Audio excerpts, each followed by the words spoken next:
Ladies and gentlemen, what is up? This episode of the podcast is brought to you by HelloFresh. If you're interested in eating healthier, it's never been easier, no matter what you choose. Every single recipe that you pick from HelloFresh is packed with fresh produce sourced directly from farmers.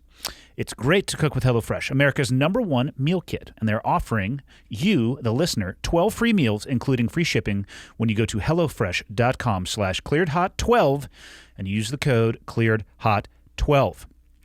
HelloFresh, they cut out the stressful meal planning and grocery store trips, so you get to just enjoy the cooking and eating dinner in 30 minutes or less. You can try meals ready in 20 minutes or less, lightning prep recipes, and quick breakfasts and lunches, perfect for any busy schedule. They offer 25-plus recipes to choose from each week, from vegetarian meals to craft burgers and extra special gourmet options. There's definitely something in there for everybody to enjoy, with all the recipes designed and tested by professional chefs and nutritional experts to ensure deliciousness and simplicity. Over 4 in 5 HelloFresh customers say HelloFresh helps them lead a healthier lifestyle with delicious, low-calorie, carb-smart, and vegetarian options available each week. Go to hellofresh.com/clearedhot12 and use the code cleared12 for 12 free meals, including free shipping. There's nothing more convenient. I love seeing one of these boxes at my doorstep because I know all I got to do is follow the instructions and good food is on the way. This episode is also brought to you by Feels. Now let's talk about CBD for a second. CBD isn't about what you feel. It's about what you don't feel. In this case, what I'm talking about is stress, anxiety, and pain. Feels is a better way to feel better. Go to feels.com/clearedhot and you're going to get 50% off your first order with free shipping. Feels is a premium CBD that will help keep your head clear and you feeling your best. It's hassle-free, delivered directly to your door. CBD naturally helps reduce stress, anxiety, pain, and sleeplessness. There's no hangover and there's no addiction. I'm sore all the time. At this point, I'm pretty much relying on CBD to help get me through my days. It couldn't be easier with Feels because all you do is put a few drops under your tongue and you can feel the difference within minutes. The thing to remember, though, about CBD is that finding the right dose is important, and I recommend the Flight because of that. It's 3 different doses. If you're new to CBD, Feels offers a free CBD hotline to help guide your personal experience so that you find that perfect dose. Customer service team is dedicated to making sure you get the best use of your CBD. The monthly membership is so convenient and easy, and it makes self-care very easy. You'll save money on every order, and you can pause or cancel at any time. So, start feeling better with Feels. Become a member today by going to feels.com/clearedhot, and you're going to get 50% off your first order with free shipping. That is FEALS.com/clearedhot to become a member and get 50% off automatically, taken off your first order with free shipping. Feels.com/clearedhot. This episode is also brought to you by BetterHelp. I'm going to tell you right now, I'm never going to shut up about mental health and things that I think can help people achieve better mental health. If there is something that is interfering with your happiness or it's preventing you from achieving your goals, like we all have, stress, anxiety, fear, personal, interpersonal relationships, whatever it may be, BetterHelp will assess your needs and match you with your own licensed professional therapist, and you can start communicating in under 48 hours. It's not a crisis line and it's not self-help. It is a professional counseling done securely online. There's a broad range of expertise available to you, which may not be locally available depending on where you live. And the service is available for clients worldwide. You can log into your account anytime. You send a message to your counselor. You're going to get a timely and thoughtful response. Plus, you can schedule weekly video or phone sessions so you don't ever have to sit in an uncomfortable waiting room like you often do with traditional therapy. BetterHelp is committed to facilitating great therapeutic matches, so they make it easy and free to change counselors if needed. And don't be surprised if you need to. It's about that connection with the person you're working with. BetterHelp is more affordable than traditional offline counseling, and financial aid is available. They want you to start living a happier life today. Visit betterhelp.com/clearedhot. That is better, HELP.com/clearedhot, and join the over 1 million people taking charge of their mental health with the help of an experienced professional. Special offer for the listeners, 10% off your first month at betterhelp.com/clearedhot. This episode of the podcast is also brought to you by Element, which is spelled LMNT, but it's pronounced Element. I actually hear people often confusing that. This electrolyte drink mix has become a game changer in my jiu-jitsu lifestyle. Now, electrolytes, who needs them? A lot of people. If you've ever heard of the keto flu, a lot of the times that's actually caused by an electrolyte deficiency. Or sometimes it comes with fasting as well. You have a deficiency in your electrolytes. And if you're curing carbs, that can also be a deficiency in electrolytes. And, of course, for athletes or anybody actually who sweats and wants to support their mental energy. If you're going low carb or you're fasting, electrolytes are key for relieving hunger, cramps, headaches, tiredness, and dizziness. When you're looking for an electrolyte drink, sugar, artificial ingredients, coloring, etc., it's all unhealthy and unneeded when hydrating. There's none of those an element. The proof's in the pudding on this one. And what I mean by that is the number of organizations that are using it, whether it be special forces, U.S. Olympians, NFL teams, NBA players and coaches, or even tech leaders who are looking for an edge. Or perhaps you've heard of the co-founder, Rob Wolf, arguably one of the smartest people that I know. Guess what? Resident of Montana now. He's actually coming on the podcast next week, and we're going to talk about this. But when it comes to things that I eat, ingest, and I take to optimize my performance, let me just tell you, I listen to Rob. These ridiculously convenient electrolyte drink mix packs have become my daily go-to after jiu-jitsu. I absolutely notice the difference on days where I sit down afterwards and I will just consume a ton of water with one of these packs, and the days that I don't. I feel the difference in my body. I feel the difference in the way that my brain processes. If you're interested in feeling that difference in yourself, well, I've worked with the Element crew, and we have an exclusive deal for the listeners of Cleared Hot. You can receive a free Element sample pack. You only pay $5 for shipping. The sample pack includes 8 packets of Element, 2 citrus, 2 raspberry, 2 orange, and 2 raw or unflavored. To claim this deal, you have to go to drinkelement.com/clearedhot.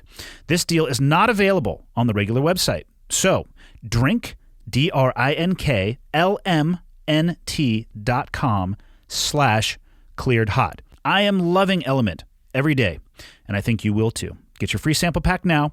If you don't love it, they will refund your $5, no questions asked. You have nothing to lose. That is it on the business side of the house. Let's get to my guest, Mr. Thomas Nybo. I struggle to describe this man. You want to talk about an interesting / fascinating human being. This would be him. We met, of course, over breakfast at the JW Marriott in Hong Kong, of all places. Met through a mutual friend. We actually talk about that a little bit. And I struggle, like I said, to be able to accurately describe the experiences that he has had. So what I'm going to do is read to you a brief bio that I hope at least gives you some idea of what you're getting into. Thomas Nybo is a photographer and filmmaker who travels the world telling stories of people in vulnerable and dangerous situations. Whether it's the earthquake in Haiti, Ebola in the Congo, poverty in Afghanistan, or ethnic cleansing along the Myanmar-Bangladesh border. He's worked in more than 100 countries for UNICEF, the New York Times, Frontline, and other clients. He's a regular guest on CNN and was embedded war reporter at the beginning of the Iraq War. Stand by. This man is unbelievable. Cleared Hot, episode number 176 with Thomas Nybo coming at you. Okay, got the red smoke. Gun run, north or south, west of the smoke, west of the smoke. Okay, copy, west of the smoke. I'm looking at danger close now. Come on with it, baby, give it to me, I need it. You're cleared hot. Copy, cleared hot. These all look, I mean, we're podcasting right now, Thomas. All right, here you go. Basically the same setting we were in the last time we saw each other. Identical, which was at one of the best buffets. You know what? Instead of saying one of the best buffets, I don't know if there's been a buffet that's better. There's no equal.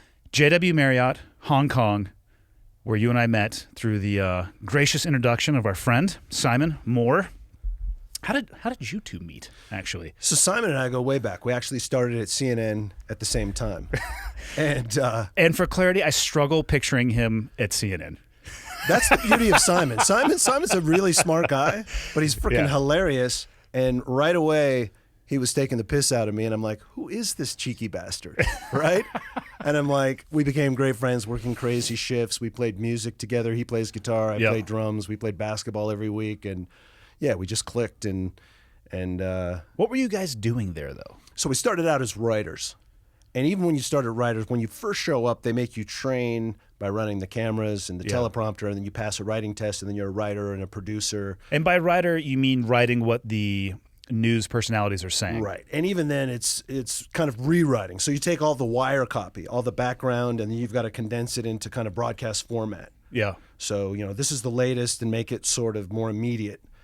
And so we did that, and after a while, he went on to business school and He's finance. Like, fuck this, I'm out of here. Yeah. And then I went back because I started out actually as out of journalism school. I was a small town newspaper photographer and writer, and I wanted to get back into the field. So I started filming and reporting, doing everything, kind of the solo journalist for CNN, and things got a lot more interesting when you're out in the field. Yeah. Right? Like, I'm sure you can relate in the military. There's headquarters guys and field guys. They can talk about the same things, and there's an overlap of experiences, but the overlap is thin. That's how I'll describe that. But you can use the same terminology. Yeah. I have almost no exposure to the behind the scenes of mainstream media. Obviously, I'm a consumer of it. Actually, as little as humanly possible. As the days and weeks and months and years go on, I actually personally believe that there's a large level of culpability on both sides of the aisle with their what we'll call mouthpiece networks. I think dividing and driving a lot of the bullshit that's going on. That's a different conversation, and I'm not smart enough to figure it out. But I do believe that they should have some level of responsibility for the shit that they say and that comes out of their mouth. And it's not fair either now for, whatever network we're talking about, for them to say, well, we draw a distinction between the news gathering and the opinion. Well, the opinion side of things has gotten huge, and people at home... I challenge people to tell me where that line exists. Right. So I hear what you're saying. And again, I'm not smart enough to have a solution for it other than detach from it, but I also would like to be informed about what's going on in the world around me. It's challenging. It's like a bombardment of too much information. Well, taking the opinion approach too, it's a cheap way of providing the news. Like from a bottom line perspective, it's just like, we get some blowhard, behind the mic, whatever side of the aisle he's on, and he's good choice of terms. Ramble, right? So sending actually people into the field and learning about the nuances and different cultures, and coming back with something that's not meant to be inflammatory is expensive, time consuming. So. And you have to trust, I would imagine, that your audience has the bandwidth and the attention span to digest it. I think that most people underestimate human beings and their attention span and their ability to separate the wheat from the chaff. Because I hear it all the time, like, oh, it has to be this way because people's attention spans are so short. I'm like, well, they are short, but also everything is being put into 15 and 30-second chunks. But I know a lot of people who will go on a very, very deep dive on a topic that they are interested in, and they don't need to be told what to believe. Mm-hmm. They'll say, hey, this is what's going on, maybe make up your own mind, and they'll do that. And I think most people are like that, but I don't know. That's one of the things I'm so excited about with kind of the emergence of podcasts into the mainstream. I mean, Rogan says this all the time. You see it on your podcast. Anybody can go on, as someone who shows up on CNN from time to time, anyone can talk about whatever for 5 minutes, but if you give them... If you even get that. Yeah, if you go 3 hours, yeah, right, if you're full of it, it's going to be pretty clear at some point. I've done a little bit of, the green screen behind you and you show up. I had maybe 30 seconds to unwrap a very complicated topic with the delay and the earpiece. It was terrible. Like there's no room in that to even open with what I would want to open with. You're just kind of like, blah, okay. Especially if the reporter or the anchor knows what they want to say before they even heard you. And one of the things I appreciate about you and Joe Rogan is you're great listeners. It's just give people a platform, get out of the way. Yeah. There was a great conversation. Rogan was talking with Elon Musk about artificial intelligence, and Rogan's a smart guy. People don't think Elon Musk might be a touch smarter. I know, but that's the problem. He was on another planet talking about artificial intelligence, and Joe just looked at me. He's like, "Man, I'm way too dumb to be having this conversation with you." Do you think that Elon Musk walks around just feeling like he's surrounded by buffoons? I think he's too gracious to acknowledge that, but on a certain No, level, I'm talking about be. the personal inside voice. Yeah. Just like, how did I get stuck on this marble spinning through space with these fucking morons? These little chimps, right? The funny thing about that guy, too, is I read his autobiography, and with SpaceX, he'd hire a new engineer, and he'd kind of shadow them for a while, and he'd be with them for a couple of hours, quizzing them on everything they were doing. And at first, the engineers were like, God, why is this asshole like doubting my work? And then at some point it clicked, and they're like, he's actually trying to figure out rocket science, like cutting edge, like he understands, and there's not many people like him. I liked him every time that I've heard him on Joe, and then I saw a tweet exchange, which I hope is true and not photoshopped. And it was another company saying, hey, we're going to race SpaceX to Mars. Somebody tweeted this, and his response was, do it, pussy. I'm like, you're a hero. You're not the hero that we deserve, but you're the hero that we have. Yeah. He's earned that, right? What a fascinating man. No, I mean, I just feel like his brain has to operate at a bandwidth that is, I don't even know if it's comprehensible for somebody like myself. Certainly not. I listened to him on Joe, and he's talking at a high level about mathematics, about physics, about artificial intelligence. That one, when people like him start saying, hey, man, we should be wary of AI, I'm like, okay, I don't know about AI, but you seem to know about AI. I'm going to listen to you. I'll take your word for it. Yeah. But, and then all the stuff that he's into, if I was lucky and won the lottery, I might have an idea that he probably dismisses in his normal. My idea would reach the threshold of stuff. He's like, get out of here. Yeah. Like, here's a guy where you take anyone who's even smart, and they come out of the gates and like, I'm going to establish this company, maybe an internet company. I'm going to hit it big and take it easy. He did it like 3 times, and then he gets to a point like after the PayPal, maybe it was, where he has this incredible fortune, and then he basically splits it and doubles down on SpaceX and Tesla. And he just doesn't stop. And in his book, it was fascinating. He's running at such an insane speed. He was churning through so much money, and it was like too big to fail in the sense he had to lean on some of his billionaire friends to meet payroll, like getting 6-figure loans. And then if you look at the past year, where Tesla stock has just gone through the roof exponentially. But this guy, his confidence in himself and his ideas is unmatched. One of the similarities, obviously, I don't know the guy at all, didn't know Steve Jobs at all, but, watching from an outside perspective, one of the common traits that I see in people that are that far, they're that innovative and that ahead of the power curve, they don't listen when people are like, hey, you can't do this. That shit is just, maybe it bothers them in their private moments, but it seems like they're just in a ship full of Teflon where that stuff is bouncing off. Because I can only imagine. You watch the documentaries about Apple or the creation of the Mac. People are like, no, this is not a needed product. Okay, maybe change the face of at least the consumer computing, all the stuff that Elon is doing. Pretty sure people are like, no, you can't start a rocket ship company. He's like, hold my beer, or whatever expensive shit he probably drinks. And even then, people think, oh, if you're going to go into something like electric cars, you need to know how everyone else has done it before you, and they were kind of a joke and problematic and slow and clunky. And YouTube, Tesla drag race versus any $300,000 Italian sports car, and the power curve just destroys. Like, it's not even funny. And the new Roadsters, I heard his last podcast with Joe, and it's just, it's like sub 2 second, 0 to 60. Have you ever driven one? No. It's disturbing.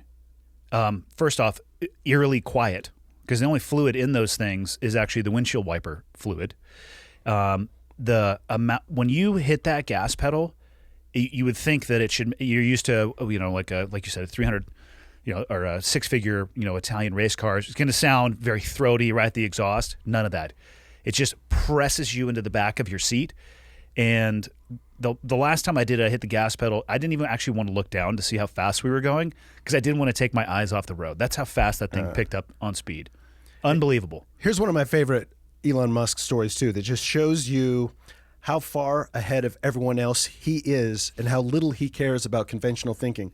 I think it was Consumer Reports did a review on one of his cars, and they're like, we cannot give it a recommendation because it needed to stop within 135 feet going from whatever to 0, and it missed it. So he calls up his engineers. He said, I need a firmware update in the next couple hours to have it stop before this point, and I need it to update every Tesla out there when they charge it and plug it in overnight. So the next morning, they all woke up. Anyone with a Tesla woke up with a car. Problem solved. Problem solved. They got the recommendation. Like it was light speed. He didn't need to get approval. It just happened, and it kind of blows my mind. I think he was the one talking about it, how Teslas share information. They have a network or a cloud. So that's the driving, in theory, of course, is getting better and better and better because, we're talking machines and human interaction, so there's going to be mistakes. But when there is a wreck or a mistake, it's beamed. Not beamed, or I'm sure that's not the term. In my mind, I think it's beamed. Yeah, to all to the cloud of the network, so all of the vehicles can either learn to avoid that or just improve their efficacy and efficiency. I mean, that's what I'm talking about. Another thing I love about him. So one of the cool things I know this is not an Elon Musk commercial, by the way. We just really like his shit. And one of the things about that too is we'll get into it, but I've been homeschooling my kids since I've been back from the Congo. And one of the great life experiences that I've had, and certainly in the lives of my children, is my wife had been pestering me. She's like, "There's going to be a night launch of a Falcon 9 rocket from Cape Canaveral in the middle of October. Like, we should go." And typical guy, like, blew it as far as getting tickets and hotels and all that. And then it was like upon us. And some of Simon and me, we had some friends from CNN who wound up at NASA, and I texted them like, "Hey, can I just show up in person?" They're like, "Oh yeah, just go to this beach." And so we woke up that morning, 5:55 in the morning. I made pancakes. We jumped in the car, drove 7 hours, camped out. Darkness fell, and this rocket carrying 4 people to the International Space Station took off, and we watched the rocket separate and return to Earth. Piled in the car, drove 7 hours back. Amazing experience. But my point too is getting there, they program failure into their development of the rockets to a degree that we've never seen before. People are like, "Oh, his rocket blew up." Well, yeah, it's like, because he'll push it. Let's push it to the point where it explodes so we can dial it back.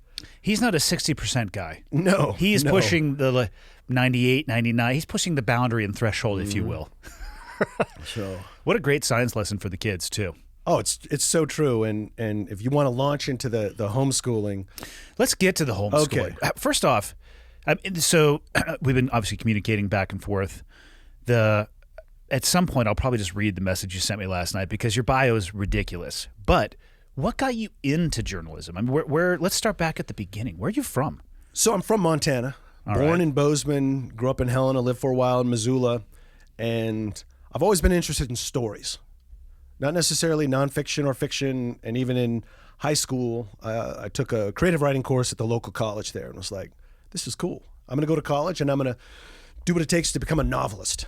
Well, I got a creative writing degree, which was fun to get for me, read and write.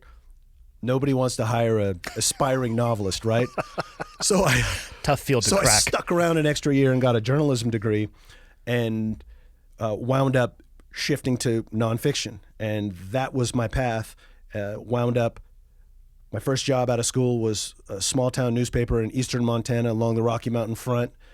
And then after that, took a job at CNN. And that's when I met Simon. Like right away, within a week, I'm like, I like the cut of this guy's jib. For sure.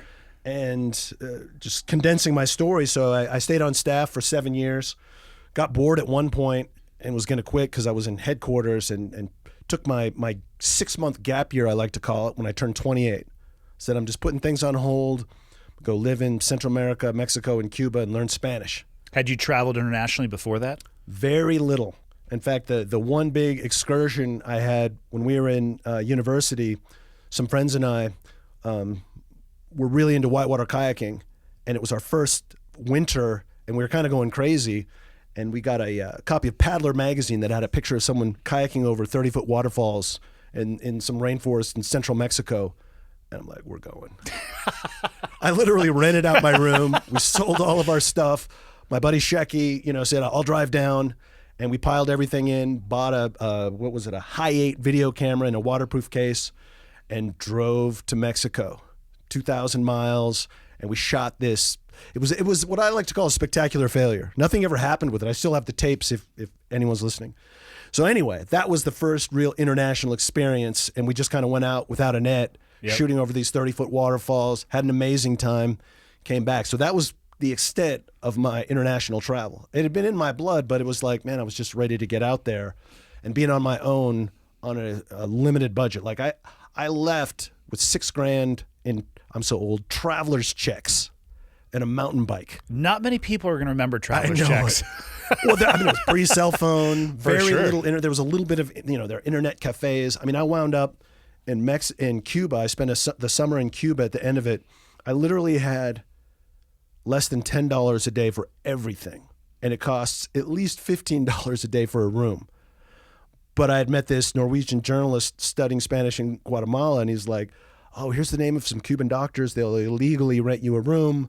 And so I showed up on their doorstep, and I'm like, "Hey, Morton sent me. Can you give me a room?" And they're like, "Oh yeah, this is $15 a night." I'm like, "Great. Everything sounds great except for the price. I can do $5 a night, but I can pay you 2 months in advance. Here's the cash." Okay. So then I had $3 to eat, right? Yep. And it was an amazing experience, life-changing. Yeah, I can imagine. You're going to get the true pulse and beat of what's going on around you at that level. Yeah, and that was the seeds. Actually, I became friends with this great Cuban guy named Victor, and he started taking me to these underground hip-hop shows. And I got back and started working again at CNN, and another one of my buddies, actually named Simon Umlauf, he's like, "Oh, I'm doing a story on this new Cuban rapper named Pitbull." Nobody had heard of him. They have now. And I'm like, "Well, let's combine the two and do a documentary on Cuban hip hop." And he said, "Yeah." And we could still call up Pitbull. And he's like, "Yeah, hang out with me in South Beach." And so we made multiple trips to Cuba, moved in with a family of Cuban rappers. So, they're like, "Oh, you need to pay us." And I'm like, "Well, we can't pay you to be in the documentary, but if you want to rent us rooms, we'll do that." And so we spent all this time over 3 or 4 trips gathering this great material, and then we passed through and put it on my iPod at the time, and Pitbull got on camera listening to it. He's like, "Man, if I was living in Cuba, I wouldn't be a rapper. I'd be robbing tourists and shit." And just like offering this commentary. Our favorite group was called Las Crudas, these tough women. He's like, "Oh, these women is amazing," talking about ovaries and stuff. Anyway, it was a great experience, and it all started. The genesis was just being broke and spending a summer in a place that most people don't get to check out, even though it's 90 miles from Key West. Yeah. Since that time, so how many years ago was that? So let's see. When I first went there, it was 99, and I think we released the documentary. This is called Guerrilla Radio, the hip-hop struggle under Castro. I think that came out in like 2004. Okay. So you filmed it in 99. Let's just, for easy math, let's say in the 20 slightly plus years since then, how much of it have you spent on the road overseas? I spend 6 months a year at least overseas. Okay. I think you can probably relate to this. It got to a point a couple of years ago where people are like, "Oh, isn't it difficult to adjust when you go out?" And I'm like, I don't know. It's kind of more difficult to adjust coming home sometimes, right? I can appreciate that for sure. Yeah. It's almost jarring, It's actually. completely jarring in ways that are hard to describe unless you've experienced it and spent a significant amount of time immersed in a different culture. And I would say even more so if you're immersed at a much lower economic level. Without a doubt. And you have so little tolerance for 90% of what people are complaining about here. Yeah. I say this often, people, the United States has plenty of problems, as do all countries. And I can appreciate people, the context through which they view the world, the problems that they see. I get it. If that's the only problems that you've been around, they seem catastrophic. But it's funny to me to watch people complain about things, the price of gas, and then they'll go and their coffee per ounce is astronomically more expensive because they're going to go to Starbucks and pay, a gallon of coffee versus a gallon of gas. Guess what? There's a difference in price. Or, they're bitching about, the cost of things from their $1,100 smartphone. That's what they're using it's like, I get it. I understand your complaint. I'm not saying it doesn't impact your life. But if you go spend some time in places, like to me, one of the biggest examples that sticks out to me is Because I know you were a war correspondent as well. Did you go to Iraq and Afghanistan? No, I went to Iraq as a war correspondent, but I did like 6 or 7 trips to Afghanistan doing humanitarian work. I mean, how many times have you been out at the limits of civilization and they have a light bulb for like a village on a car battery, and they're bathing in the same water that they piss and shit in, and cleaning their clothes and, getting water for it. It's like you spend a little bit of time around that, or live. Like my last appointment, we were living in, I don't want to say squalor because that's not the correct term for it, but at the lowest living conditions that I was ever in for my time in the military. And you come back and you have this realization, I'm going to be just fine. Everything's going to be okay. In the United States, it's one of these places too where, because of the easy access to credit, you could be broke. You could owe $10, $20, $30, $40, $50,000, and you could live really well for years, just kind of shifting things around. Yeah. Right? Shell You've game. got such margin to kind of get your act together, right? But places where I go, where it's just kind of like, if you don't have money that day, your kids aren't going to eat, and there's no getting around that. And people don't really relate to that here. Yeah, the credit system is non-existent. It's I had actually thought about it from that perspective. Yeah, the consequences are immediate. It's not something that you can push down the road with compounding interest, which, that changes the way you live life. I had this interesting conversation with this 16-year-old kid in Afghanistan, and he was collecting garbage, and his family had pushed him to collecting garbage to get the plastic to sell to recyclers. And his family had pushed him to get a construction job in Iran. And the day that he got there, he was caught and beat by the authorities and kicked out. And one of my colleagues was like, well, what do you want to do with your life? And he's like, I want to be a doctor. And I'm like, whoa. I'm like, come on, like, cut it, man. Just like, be honest with us. He's like, you guys want to hear that I want to be a doctor? He's like, the reality is I can't read. Yeah. I can't write. It's not a possibility. I'm 16. for him. I'm broke. And the context, too, people think, well, why should I reach out and help him? I had a friend of mine who was not a friend of mine, but a kid I grew up with who's never left the state of Montana. He was giving me a hard time for trying to help people abroad. And, I don't know how you could do that. And it's like, let me tell you about this kid. If we don't help him and make it so he can provide for his family, provide for himself, you've got the Taliban. If they pay him $6 a day, he's there, right? That's what it costs. That's the price to keep him from joining the Taliban. $6 a day. Can we come up with something that will keep him from going down that road, right? Yeah, the solutions aren't all kinetic in nature. And I've been out of the military for coming up on 8 years now, and I spend, I don't know, not an inordinate amount of time thinking about the past, but I'll have conversations. Like Jack, he just came up. We were talking about old Jack Carr, the novelist. I was looking at the arrow in the tree at my house today because he missed the target by about 17 yards or meters, whichever one is more. But we talk about our past, and when it comes to war, there's 3 levels. You got strategic, operational, and tactical. I lived in the tactical world, and I was part of Operation Iraqi Freedom and Operation Enduring Freedom, but I didn't involve any of the planning. There's a strategic level, like the Department of Defense. Like, what's our policy? How are we going to do this? I lived in the world of bombs and bullets. I really hope that there are people out there who are putting together solutions that are an order of magnitude more effective than those, because I think that $6 investment in the long run, depending on what the timeline is you want to look at this, could make more of a difference. There's a place for both, right? Because you can't let the Taliban create an environment where they're just teaching people. Like, who did I have? I had a guy, Nick was on. He's the CEO of the Deliver Fund, talking about human trafficking and people using children to test the pressure on the pressure plates. Like, that person, that's a bombs and bullets solution for that guy. But it has to be this all-encompassing approach. Otherwise, what are we doing? We're not actually going to solve anything. And I don't know if those things are being thought about by people smarter than myself, but I really hope so. Because otherwise, what I did do, it was useless. I want to ask you a question. You had a great blog post that really resonated with me, and I want to know more about it. You said how much you think about war and being in that environment. And you said, I might misquote you, but killing has taught you more about love and compassion than anything else in your life. And the act of killing has brought out your best self and your worst self. Yep. That's pretty profound stuff. Well, again, I spent time thinking about my old life and the decisions that you make when it comes to taking a life or not taking a life. They have gravity, and in the moment, you don't have time to think about that because most of the time you're thinking, it becomes very rote in that moment. And I don't say that negatively, and I don't want people to think that the consequences or the decisions don't carry that gravity.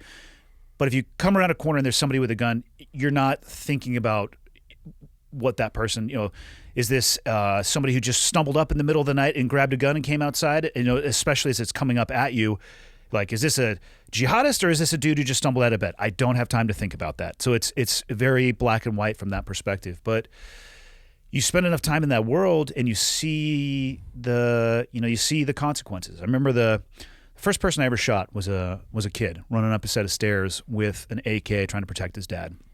And I watched what happened we were probably there for another 45 minutes to an hour. And the mother came out as he was tumbling down the stairs backwards and wailing. And I almost shot her too because I thought she was going to go for the gun.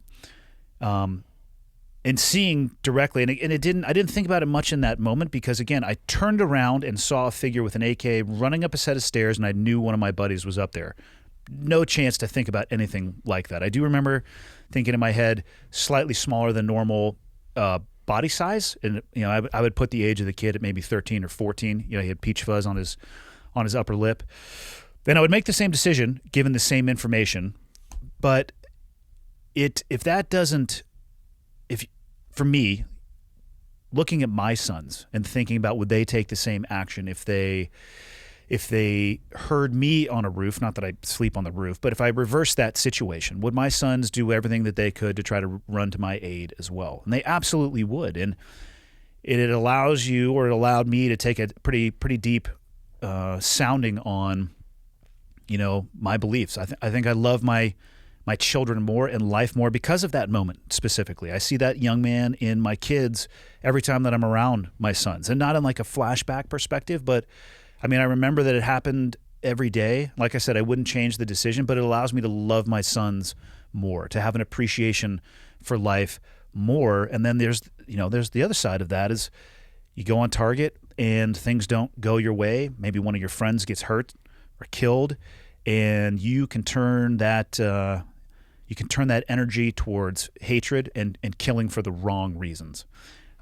I was there to try to make a difference for this country and to erase people off of the chessboard. Like let's just human traffic some kids to test pressure plates. Like, fuck you. I would take great pleasure in killing that person, but it can be taken too far as well.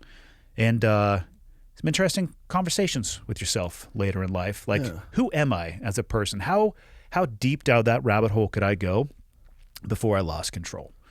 So you're an interesting example too, whether you've consciously thought of this or not, but the more I learn about you, you seem someone like I'm really interested in the work of Carl Jung and this notion of the shadow, right? And even your boy Jocko has talked about it as it relates to jiu-jitsu. Yeah.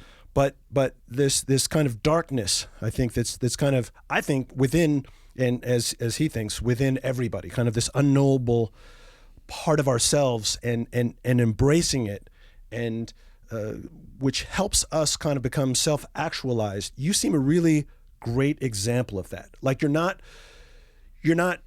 pushing it out of your mind, but here you are. You're here in 2021. You've got 3 kids. You're doing your podcast. You're doing your speaking gigs, but this is a part of who you are and what took you to this point. And even to a certain extent, jiu-jitsu. What I love too, hearing Jocko say too, people come and like, oh, what should I do to protect myself? Get a gun. And well, hey, maybe you should study jiu-jitsu, but I don't want to fight. Study jiu-jitsu so you don't need to fight. Yeah. Right? And also get a gun if you're limited on time. And get a gun. Right. I would say I'm not intimately familiar with the concept of the shadow, but the darkness in everybody, I think that's true. And I think the most dangerous thing that you could do is ignore that or say that it doesn't exist. I'll be the first person to tell you I've definitely killed in anger, and I've done things that I wish I could take back. And I've been in that place where I let that portion of who I am take over. And I'm not going to say that I'm glad that it happened, but it gave me it gives me a better understanding of who I am. And I think it allowed me to be able to love at a deeper level, to connect at a deeper level. And maybe that's just me, and maybe I'm completely fucked up for feeling that way, but I don't ignore that. And when it comes to war, I mean, you were around war zones. If you touch war, it touches you back. I think one of the biggest mistakes people can make is to think that you will either immerse yourself or be proximal to that or involve in it, engage in it directly, and that you're going to be the same. I have no expectation of being the same. I mean, I barely remember who I was in my late teens, early 20s, even my mid-20s. I think I have a better understanding of who I am now, but I'm definitely not that same person. I'm not. The experiences that I have had, they will shape how I feel, my appreciation, or my unwillingness to complain about trivial shit. It's all based on those experiences. People come back from those experiences and they're different. And I think the mistake that they make, or part of the mistake that they make, is that they're trying to return to who they were. And I don't think that's possible. And I don't know. Again, not smart enough to figure all that stuff out, but I think you're much better embracing those things that you did or had to do or chose to do, and try to come out the other side of that at least better, or a better understanding of who you are. Mm-hmm. I don't know. That's how I view it. Spend a lot of time talking to myself when I drive in my car, odd conversations. And I never, when stuff like this comes up, I never try to avoid it. I'll try to work my way through it. And then when it goes to bed for a little bit, I'll let it go to bed. And when it comes back up and it wants to either pick at me or pester me or have the, thinking about the same stuff repetitively for a couple weeks at a time, I just, who am I to try to ignore that? You know? I don't know. Yeah, that makes me think of something. There was, when I made the shift, so I was at CNN for 7 years, and one of my bosses, he was the head of the international assignment desk, Steve Cassidy, a great guy. And he was going to retire, but then he was hired at UNICEF, United Nations Children's Fund, to kind of revamp their video film unit and internet unit. And he saw some of my reports coming out of Iraq. Like I was fortunate enough actually to be with the 173rd Airborne Brigade when they jumped into northern Iraq, like filming them with a night vision camera as they jumped out of the plane. Sweet. And so he was like, oh, and you filmed all this stuff and you reported. He's like, why don't you come work for me? I'll send you around the world for a couple of years doing stories on kids in danger and helping them. I'm like, oh, that's interesting. And so, 17 years later, here I am. But there was an interesting pivot because as a journalist, you identify problems. That's all you do. Problem, the local news. If it bleeds, it leads, right? Yeah. And now all of a sudden, I'm actually getting more personal stories about the most horrific atrocities I've heard of. I spent a couple of years covering the Rohingya crisis in Bangladesh along the border with Myanmar. Ethnic cleansing, women who were raped, children killed, men who were tortured. I mean, one after another. I heard 100 of the worst stories imaginable. And a friend of mine who goes on this snowboarding trip with me every year, he's a counselor, and he's like, well, you should be traumatized. How can you process this? And it's just like, I'm at least part of a movement that's trying to make it better. If we can move the bar just a little bit, it helps me put it in perspective. And even now it kind of drives me nuts. And maybe you can relate to this too. You hear people, oh, we live in such crazy times, COVID or what. Look back at history. When has life not been crazy? Like both of my grandfathers fought in World War II. One was a medic in France. The other was, in the trenches in the Philippines. And, look at their fathers. Look at World War I. Look at the Middle Ages. Look at the 1800s with the Civil War. Like, when has it been normal? You're talking about something that has never existed and never will exist. But if your heart's in the right place and you're trying to do good, but at the same time, enjoy yourself when you're kind of off the clock, that seems like a pretty good approach. I think what's abnormal right now is people's ability to outsource almost everything in their life. Well, I'll just get on an app and I can have food delivered. I can get on my phone and research whatever topic I want to without leaving the comfort of my lazy boy and my boxers. Something bad happens, well, I outsource my safety and security to 911. That's actually what's abnormal. This softness of people is what is abnormal. You go back 100 years, people are like, yeah, you need to work that shit out on your own. Yeah. Oh, it's true. And I think that's one of the things. I'm glad you're raising your kids in Montana. And even when I grew up when I grew up here, I still remember the first time I really got punched in the face was in 6th grade. And I don't recommend that. And I hope my kids don't get punched in the face, but it's like Mike Tyson's famous quote, everyone's got a plan until you get punched in the face, right? Yeah, but did you learn from it? I did learn from exactly. it. I did learn from it. And I don't want this to come across the wrong way, but, you know, I've got 2 kids, a boy and a girl, 6 and 8 years old. And one of the things I've said to my wife, and I don't mean this, it can be misconstrued, but it's like I don't want to raise soft children. I want them to understand, oh, you know, here's a pocket knife and matches. Oh my God, I can cut myself and burn my fingers, right? Where I'm sure you've got friends too. I've got friends who led this kind of sheltered existence, and then they're released into the world, and they're like, oh, you know. Yeah. It's just like you're doing them such a disservice, right? Well, you can teach kids about pocket knives and matches without them getting 3rd-degree burns and sawing their arm off. Yeah. You know, I forget my jiu-jitsu coach's coach. His wife is Icelandic, and I forget the exact quote, but it's like burnt baby doesn't touch the stove anymore.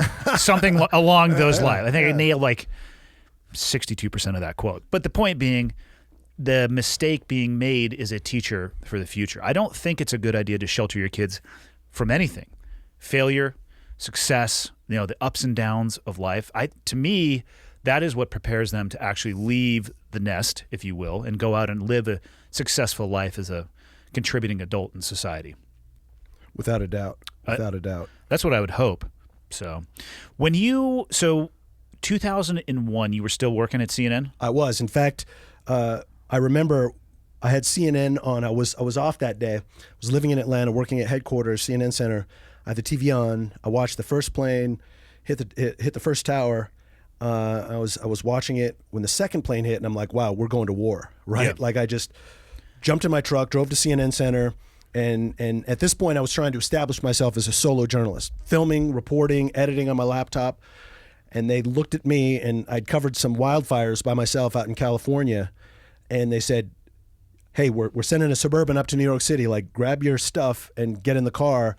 And we're driving up. And the guys that I was with were like, yeah, try to sleep in the car, because once we hit the ground, we're going to be going nonstop for days. And one of them woke me up as we drove by the Pentagon, which was on fire, right? And so I spent like 10 days running around and got down to ground zero, and what was that like?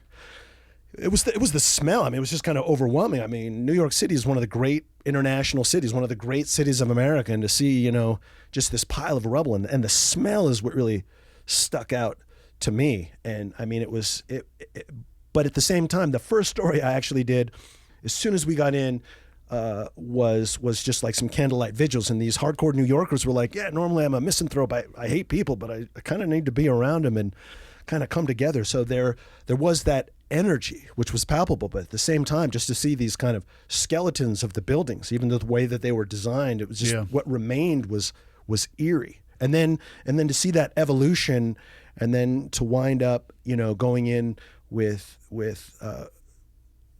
the troops into Iraq, and just seeing kind of come full circle was an interesting journey. So I have no experience with journalists overseas, because they kept them pretty far from us. I'm very curious about, I mean, I guess all of it. I mean, what CNN briefed you with going in, like what they expected? Did you have the latitude to report what you wanted? Did they want to hear certain stuff? How did you embed with and when did you embed before even going over? It was a long process. I was actually, for 6 months, the 6 months before the war actually started, you know, we did extensive training. CNN brought in a group surviving, you know, hostile areas, some former British Special Forces guys. And then once I was selected to be an embedded reporter, the military sponsored at Quantico a week-long kind of camp.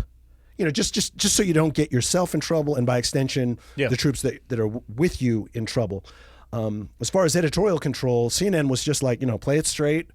And I have one good story too that shows you too. I was expecting to be kind of controlled more by the military. Now it was like, one thing you can't do is give away your location, right? You can't compromise the mission.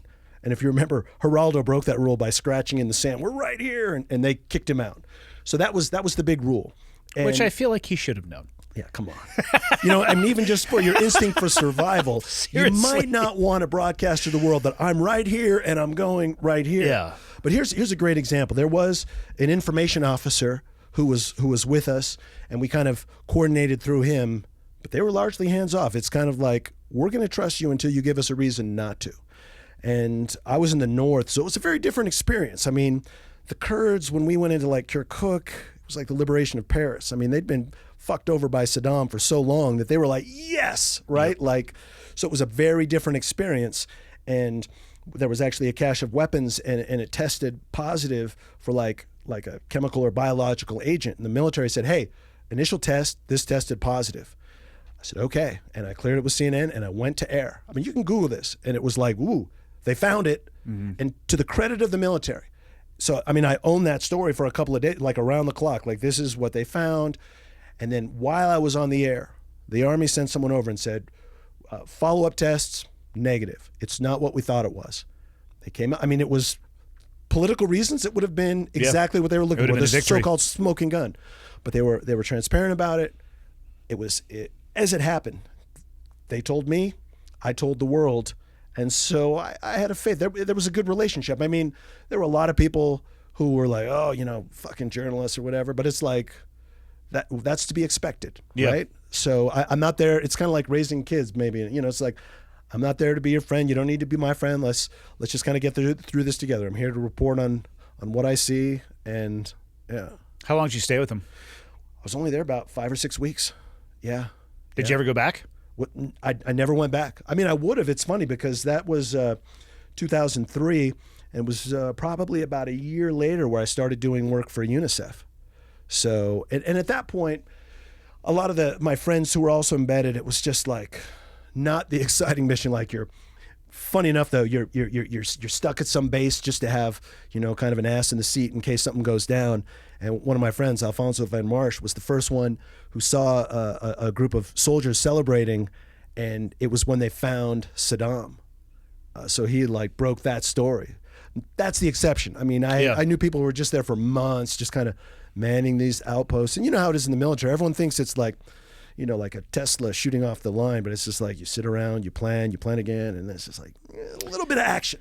Well, and the war, especially in Iraq, actually even in Afghanistan too, it took time for that battlefield to mature. So I was in Saudi Arabia, so down, south, and we flew damn near all the way to the north for the first target that we hit, and then we worked our way. We did some stuff in Nasiriyah. We went to Baghdad International after that, but almost no resistance when the war first kicked off. It was more of they kind of wanted to, I think, figure out who we are, how we were going to play it. So not a lot of head-to-head confrontation. Fast forward now, 2005, 2006, 2007, 2008, full-on fucking insurgency.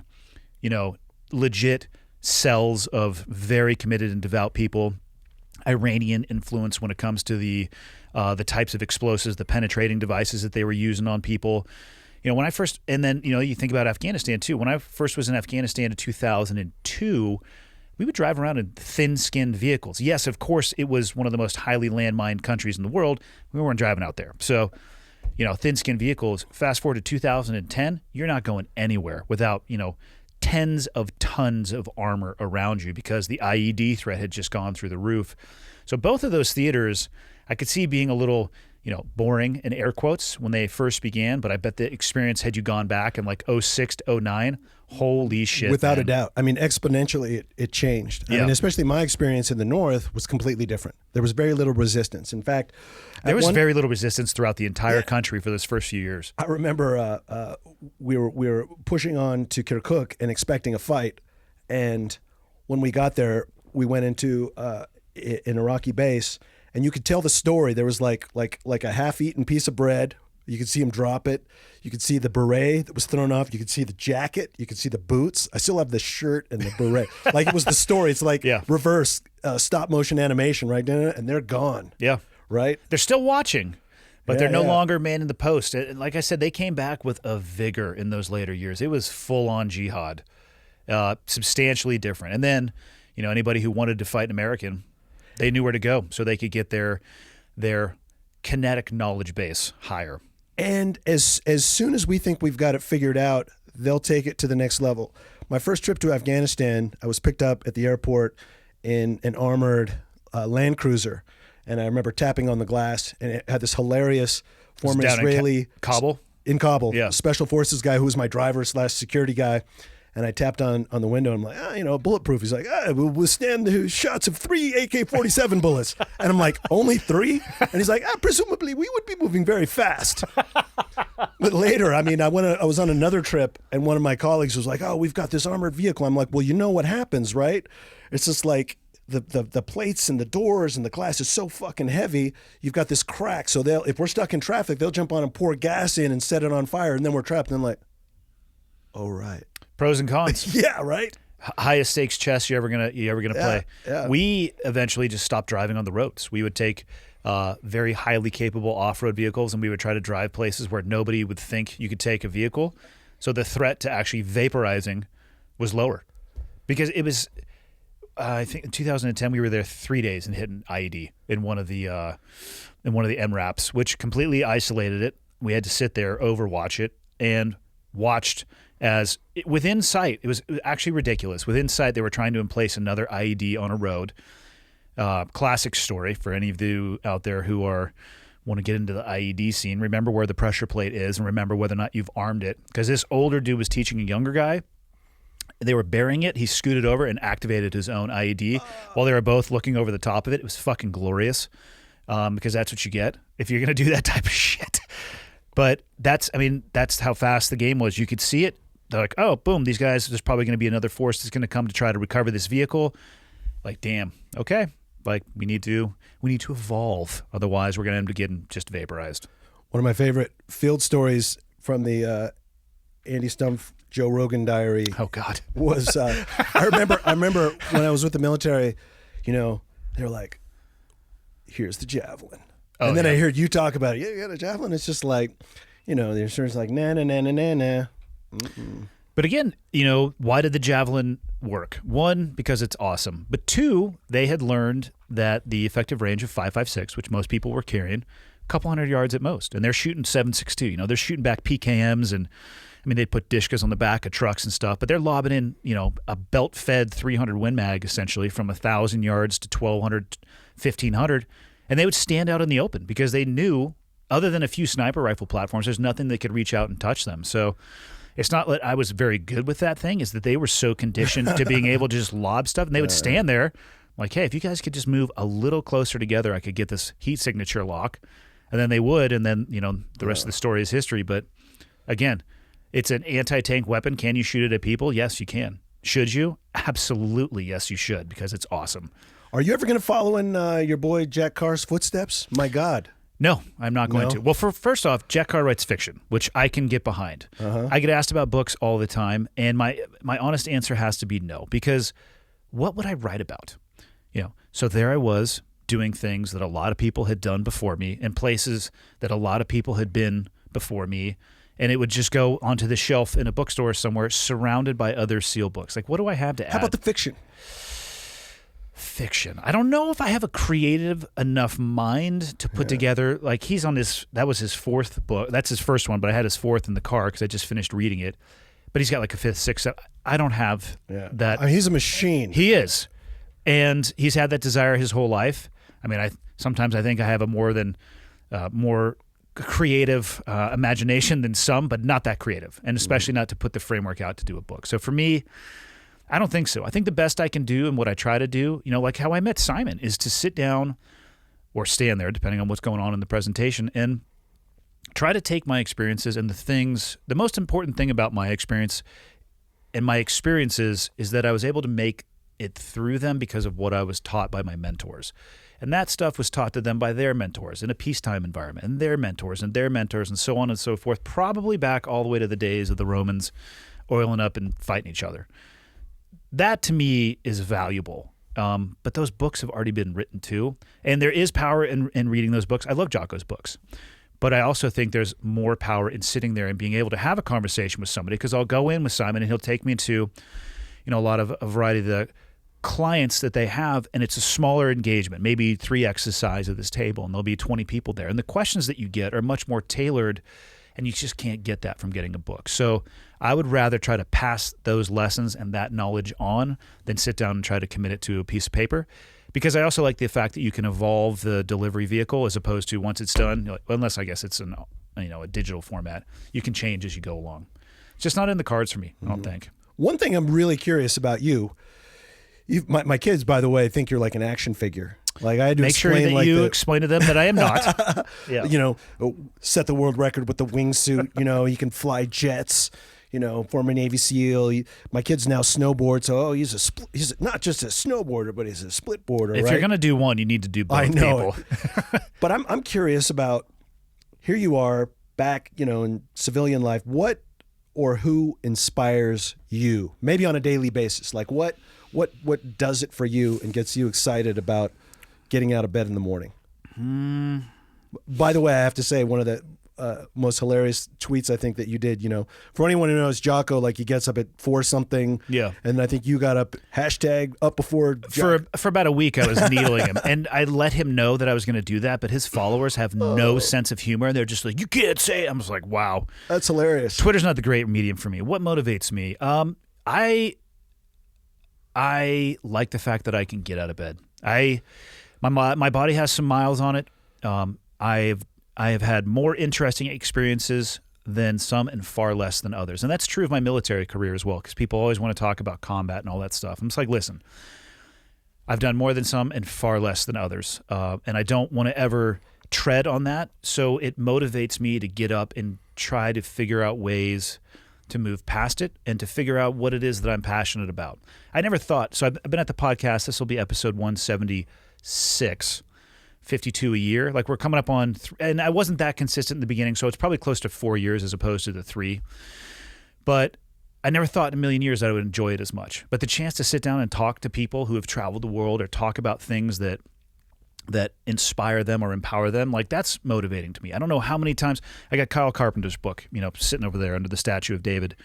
And, I left that conversation with him feeling so just grateful that there are people like him that exist, who spent 3 years in a hospital and his, the recovery and all the things that he had to go through. And he has the single most positive outlook and attitude that I think I've ever been around. And the ability to share time with him for 3+ hours and to hear about that, like that motivates me. I just want to do better. I want to be a better version of myself. So I look for not necessarily motivation in other people. I look for it in the perspective of, I don't want to measure myself against other people. I want to measure myself against my former self. And I think that might be why I enjoy jiu-jitsu so much as well, because although, and I say this as a novice, I often see people ranking themselves against others, which I think is a mistake, because in the gym system that I train in, there's purple belts that are in their 50s, and there's purple belts that are in their 20s. And that's not the same thing, but it has the same belt. And they want to compare and contrast against each other. It's like, listen, that's not going to work, because that's not the point of this. The 50-year-old purple belt will become a 50-something-year-old brown belt and a black belt, and he's going to lose to the 20-year-old black belt. But it's where he is in his journey in comparison to himself, not in comparison to others. And that's, I don't have like this written out, but I think that's my path and how I find motivation. I just want to be better. I want to leave the world a better place than what I came into, especially for my kids. I love it. And that resonates with me. And I think of this quote that kind of scared the hell out of me and motivates me. It's like, the definition of hell is, on your last day on earth, the person you became meets the person you could have become. Oh, fuck. Like that, just like, everything. I was like, oh, that's holy shit. Like, that's a very powerful. It pretty much quote. lays it out. Like, it's all on you. We're all going to go through some difficult stuff, but that kind of sums it up, right? Yeah. I think it's so dangerous to measure yourself against other people, especially in mediums like social media, where you don't actually get to see the person. I've had plenty of people who will reach out and like, oh, I want to start a podcast and I want to do it. I want to be the next Joe Rogan. It's like, ugh. Or, hey, podcasting looks like something that you can make money doing. You do ads, tell me about it. How much money do you make? I'm like, listen, you're missing the point. Like, I don't do this for the ads. I actually turned down the ads for over a year because I thought I'd be selling out by doing that and diluting the product. And then I realized, well, I can buy better microphones if I actually make some money at this thing, or better cameras. So they miss the, years that it takes to get to that point. They miss the work and they focus on the wave top. And I don't know. I think people would be better to look less left and right at other people and just kind of more down at their own path and make sure that they're making progress on it. Well, the irony of that, too, is if you look at Joe Rogan. Which there'll never be another one, people. Give it up. There'll never be another one. And here's a guy who just said, I'm going to do this for the right reasons. I'm gonna own it all. It's like the opposite of the old recording artists who signed away all their rights to their material. Like Rogan's like, keep it. Like he's been approached by everyone. Let me buy a percentage of your. And you know what it got him? It got him $100 million deal with Spotify. Yeah. Like you just go do it, and we're just going to give you a platform. We're not going to own it. It's a licensing deal. And I'm not saying that to motivate people, but it's like sometimes if you do it for the right reason. And another thing I'm a fan of, which what you were saying resonated with me was. Someone said, Kurt Vonnegut said this, I don't know if he said it, it's just one of these bullshit internet quotes, but it was talking about when he was a child and he met someone who was exceptional in whatever their field was, and the guy's like, tell me about you. I do art and I do little music. That's amazing, you do all these things. He's like, yeah, but I'm not good at it, I'm not great at any of them. And he's like, well, you don't need to be. And I like the idea, especially getting older in life, that, fuck everybody else. Like, if I want to do something that makes me happy, why do I care? Like, I grew up playing drums. I played in a band throughout college. I played with Simon a few times when we were at CNN. And I'm a total hack on the guitar. When I was in the Congo for 6 months, we found this local guy who made handmade guitars for $15, and I play that thing every day. And I at the end of the 6 months, I suck a little less than when I started, right? And I'm an even worse singer, and I love it, and I don't care what anybody thinks. And I think there's very little space for that in where we live and with social media, right? But it's just especially on social media. Do the things that make you happy for the right reasons. And don't compare your guitar playing to like Carlos Santana. Right. Because everybody sucks in comparison, or another great guitar player. I just know he rips on the guitar. So it's a dangerous world where you spend more of your time looking at others instead of yourself. Speaking of things that we love, tell me how you got into snowboarding. How did I get into snowboarding? And splitboarding in particular. So splitboarding came after traditional snowboarding. And for people listening, splitboarding is pretty much what it sounds like. It's a board that's split in half. The technology, I have been told, has leaps and bounds in comparison to what it used to be. I have some friends and are like, yeah, my first splitboard, that was a hacksaw job. They literally would just, now they're, you put them on the other side. They got bindings for them that can articulate. And they're super easy to so it's basically cross-country skis that you turn back into a snowboard, but we'll get to that. The first time I ever got on a snowboard was on my very first trip to Alaska for cold weather training. And I had never been on one. I didn't have a helmet. It was on ice. I immediately got turned around backwards and knocked myself unconscious. Whoa. And then didn't touch it for 10 years. I was like, kicked the thing off my feet. It went down the hill. Like, this is trash. This sucks. And when we came up here in 2016, my brother-in-law was up here, and we started watching the Jones trilogy, Deeper, Further, Higher, which, if people haven't watched that trilogy, it's amazing. He was actually a guest on the podcast. Couldn't have been cooler. Had me at his house down in just west of Reno. But awesome, dude. So we're watching it. It was like, God damn it, we need to go try this. So we went up to the local mountain, Blacktail Mountain, and rented a snowboard. And my brother-in-law, Jason, was, heel edge, like scooting down a little bit, toe edge scooting down, and then, of course, linking the heel edge and toe edge. Not the easiest thing to do, you would think. And just started. And so I'm on my fourth season. This was my fourth season. About 2 seasons into it, the buddy who got me into jiu-jitsu, he is a local sheriff, and he rips on a board. And he was talking about splits, so I picked up a split on his recommendation and have loved it. And it's cool because the mountain where I ski most, you'll see it when you go up north, or you've probably been up there, the Whitefish Mountain. Oh, yeah, I have. Used to be Big Mountain. That's what they used to call it. People still call it Big Mountain.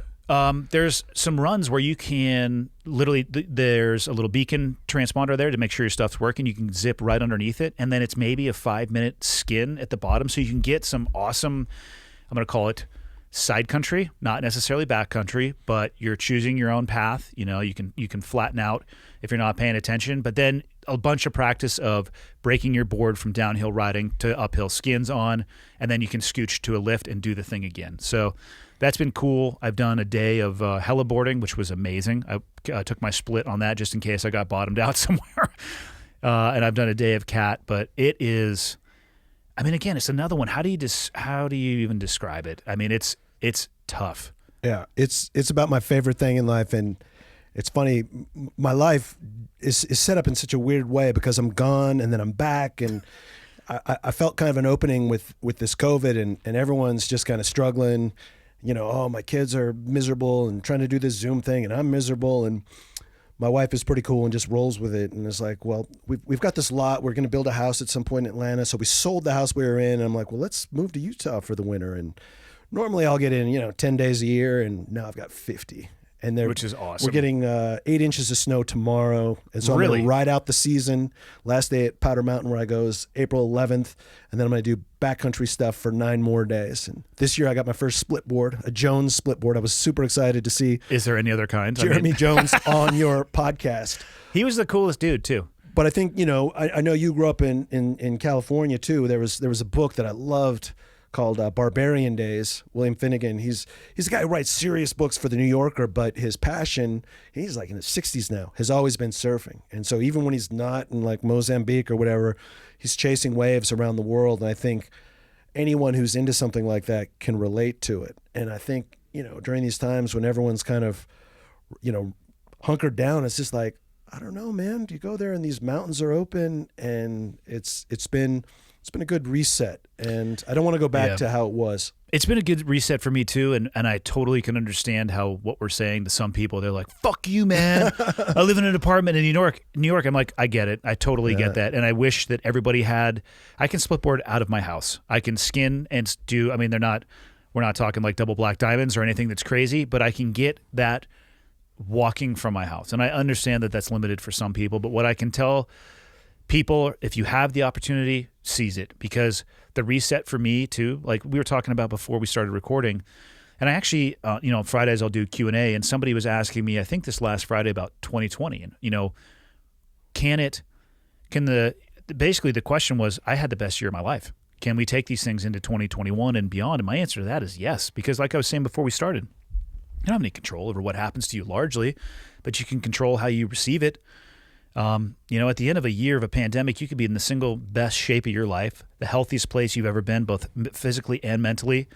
You could have done what you did, where you're like, you know what, I don't like living where we live, so we take our family, and you're now teaching your kids through experiences as opposed to through Zoom. I'm not saying those options are available to everybody, because I do get the differences in situations, but if it's an option for you, I can't recommend enough people take it, because 2020, there's some things in my life that were horrendous, divorce being the top of that list and everything that goes along with that. But at the same time, I am in such a better place mentally, and who I think I am as a person, physically, the physical activities that I've done, how rewarding they are. Like it's 2020, the end of it, and the beginning of 2021 are an off-ramp to where I want to go. I don't feel like I missed anything or fell behind at all. So, yeah, get out in the mountains. It's hard to describe. It is. And one of the joys of my life has been teaching my kids, and they're 6 and 8. And last year I came out early with my boy, and he really got a taste for it. And that, of course, pissed off my daughter, who's like, well, if he's okay at it, then I don't want to do it. And so, we were here, and we slowly got into it, and I kept it fun, and it's all back edge, and that's the key with kids. It's got to be fun. And let's do toe edge. And just this past week, when it all comes together and they're doing turns, I was just like, okay, I might screw up a lot of things, but it's like stuff got this. Wait till the next season, and they're just going to be day one. They're going to destroy me probably. Somehow, right? Day one, they'll be 50% better, even though they hadn't done the activity, and then you're going to be, hey, Dad, do you mind if it's just like me and my sister who go ride, because you kind of suck, and we're tired of waiting on you. And so you'll be rendered irrelevant really, really soon. One of the great things too is once you start doing things that are a little outside of the ordinary, other people are attracted to it who are of the same mind. And you're like, oh yeah, there are a lot of us who think the same way. Like I had a couple of friends I was like, oh, hey, there's this crazy place in Silverton, Colorado. You know, there's this, it's all double black diamond. They've got an old 2-seater chairlift and a helicopter. I'm like, you guys want to go? Oh, you know, most of them are like, no. And two of my guys were like, yes, let's, you know, and we spent a day on the mountain in Utah. We jumped in my buddy's car, drove 7 hours, crashed, spent 7 hours getting dropped off by helicopter at like 13,000 feet. Was amazing. Got, you know, back in the car and drove back to Utah, hit those mountains the next day. And it's just like, that seems like, oh, who has the opportunity to do that? I can't tell you how many people I talked to who turned that down. Well, they're coming up with reasons not to do it. Another friend of mine, I remember, because I've been doing this guys trip to Utah for 10 or 11 years. We go out, we rent a big house, and one of my buddies was just like, oh, I don't know how you do that. I'm like, because I'm a grown-ass man. Like, why? Well, I don't know the fuck? Yeah. You know? See, I mean, that's another one, you know, sitting on the deathbed. I really like what you said about meeting the person you could have become. Another one, you know, looking at, you had to list out all the things you had the opportunity to do that you passed up on. I know I get one lap around the track. That lap is going to be fucking full. The cup, I want to go out with the cup spilling over and the bank account at 0. Yeah, I love it. That reminds me, I forget who it was, maybe Mae West or someone may have said, you know, you only live once, but if you do it right, once is enough. Yeah. Right? I'm going to throw out one more quote, since I'll be like the cheesy quote guy. No, they're good so far. I know. It's like, I got a handful of them, but they resonate with you. Like, I don't go in search of these things, but if I hear something that's like, that one truly haunts me, I'm like, oh shit, it's kind of all on me. It's not, oh, you know. And another one I love, and I'll mention it on Facebook from time to time. It's just like, it was a Kerouac quote from On the Road. It's just like, be in love with your life every minute of it. There's a lot of people out there who are not. Yeah. And that sucks. I know it. And I love, you know, it's like, especially people, you know, I see some, I don't know, maybe mentally I'm in a different place, because half the year I'm like on another planet seeing insane shit on a daily basis. And then I come back here and it's just like, you need to find your thing, right? Yeah. For climbers, you know, it's like hashtag feed the rat. And I think it's the same thing with like snowboarding, right? Like, it's like, if you don't have that thing, whatever it is, maybe it's music, snowboarding, whatever, then you might wind up in a pretty dark place with no escape. Yeah. Yeah. I don't know if I've been that dark and deep into it, but I can understand how people get there. And I hope they realize that the solution to getting out of it, it's not a thing. It's something that you have to do. Mm-hmm. Like, it'll never be fulfilled by that next, hey, I need to get this and then I'm going to be happy. You have to go and actually change who you are and your behavior patterns, which I don't know if there's anything more difficult. Yeah. So yeah. Tell me about UNICEF, because you have been all over the place. It's been my kind of the past 17 years, and I'm a consultant, so they just hire me for assignments. I still do some more traditional media type assignments, correct? Media assignments, so photography, short films, and I do a lot of media appearances, because I'll drop into places where nobody else is, and so I've got friends at CNN, and they're like, hey, do you want to come in and talk about, you know, who you've met and what's going on, you know, earthquakes, ethnic cleansing, tsunamis, poverty, armed conflicts, whatever it might be. And the mission, even, you know, I know a lot of people might be like, oh, I'm against the UN. Well, they're an independent agency and they don't get mandatory dues from anybody. It's all voluntary contributions, and their mission is to improve the lives of children in danger or in vulnerable situations around the world. And so one of the ways that manifests itself, say you're someplace in Africa and there's a warlord who controls some area. Well, they might be, well, you know, I'm not going to let in the UN peacekeepers, the blue helmets or whatever, but it's just like, UNICEF, they built a school and they're teaching our, you know, kids how to read or whatever. So it's one of these, you know, for lack of a better term, kind of feel-good missions. Like, that's what kind of hooked me. You know, well, adventure was one. My boy Steve Cassidy, like, I'm going to send you around the world and you're going to do stories about helping kids in dangerous situations. I'm like, well, that sounds great. And so it's been probably one of the kind of the great adventure of my life in a way, because I've gone to places that I would never otherwise get to go in a safe-ish way. A friend of mine is just like, I was telling him some of what was happening in Afghanistan. He's like, is that safe? And I'm like, oh, it's totally safe-ish. He's like, did you just use the word safeish? Yes, I did, appropriately as well. Right. So, it's been over 100 countries, places like Sudan and Afghanistan. I went to Haiti 50 times after the earthquake. I still have a motorcycle there. What was that like? Whew, wow, it was interesting because it's one of these situations too where you can relate to this, I'm sure. There's dangerous and what appears dangerous.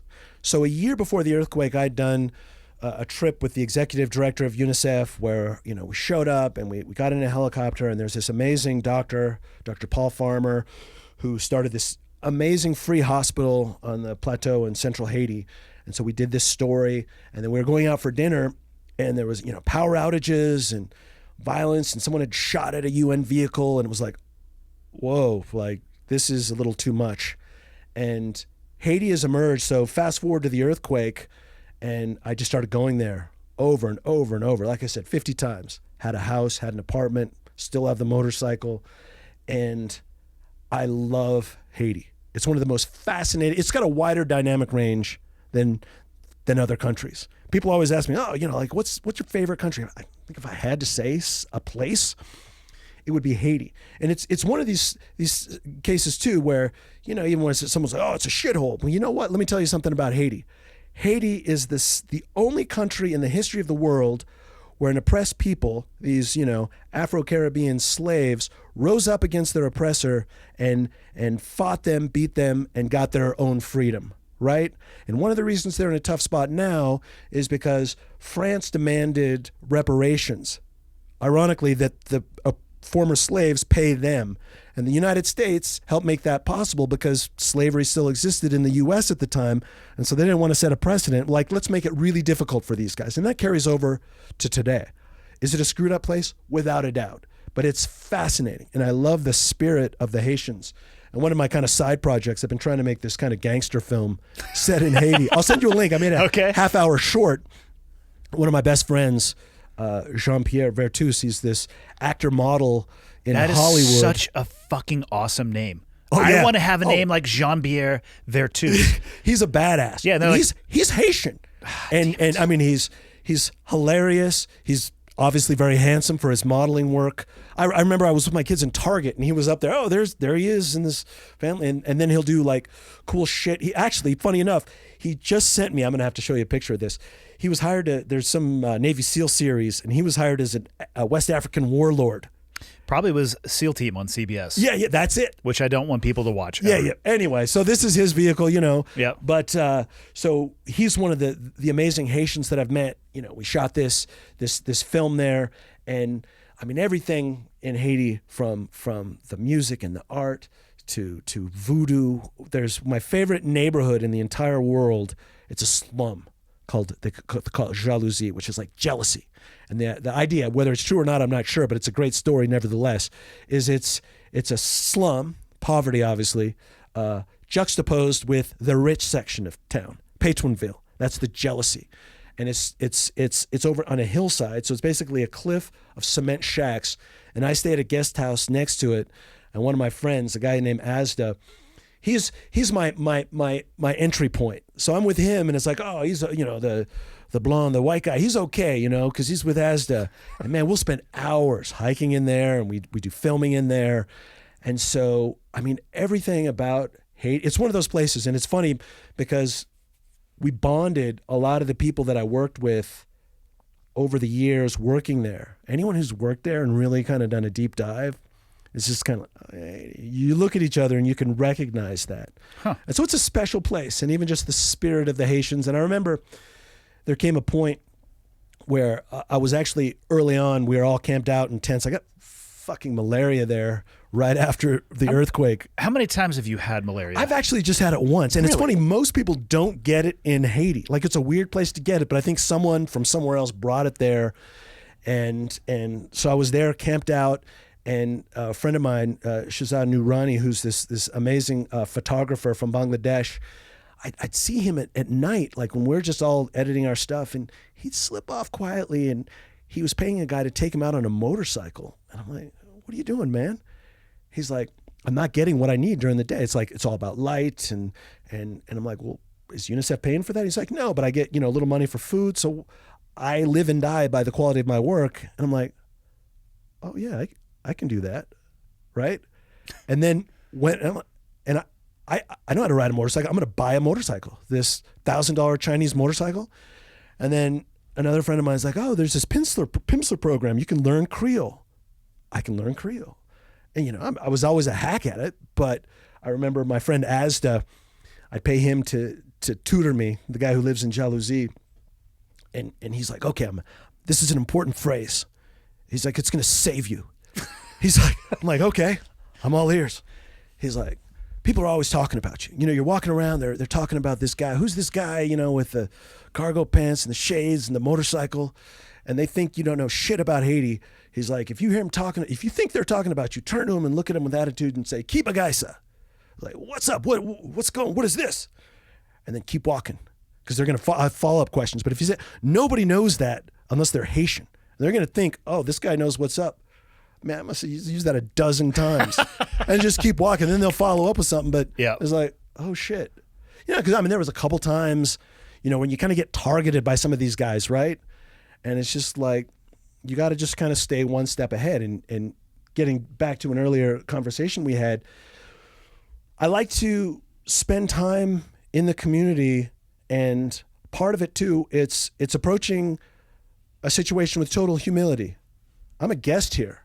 Like, it doesn't matter what I have in my bank account or what my status might be in the US. Like, I'm on your turf, and I want to know about your life. I want to hear about your family. I want to hear about your kids. I want to hear about your parents.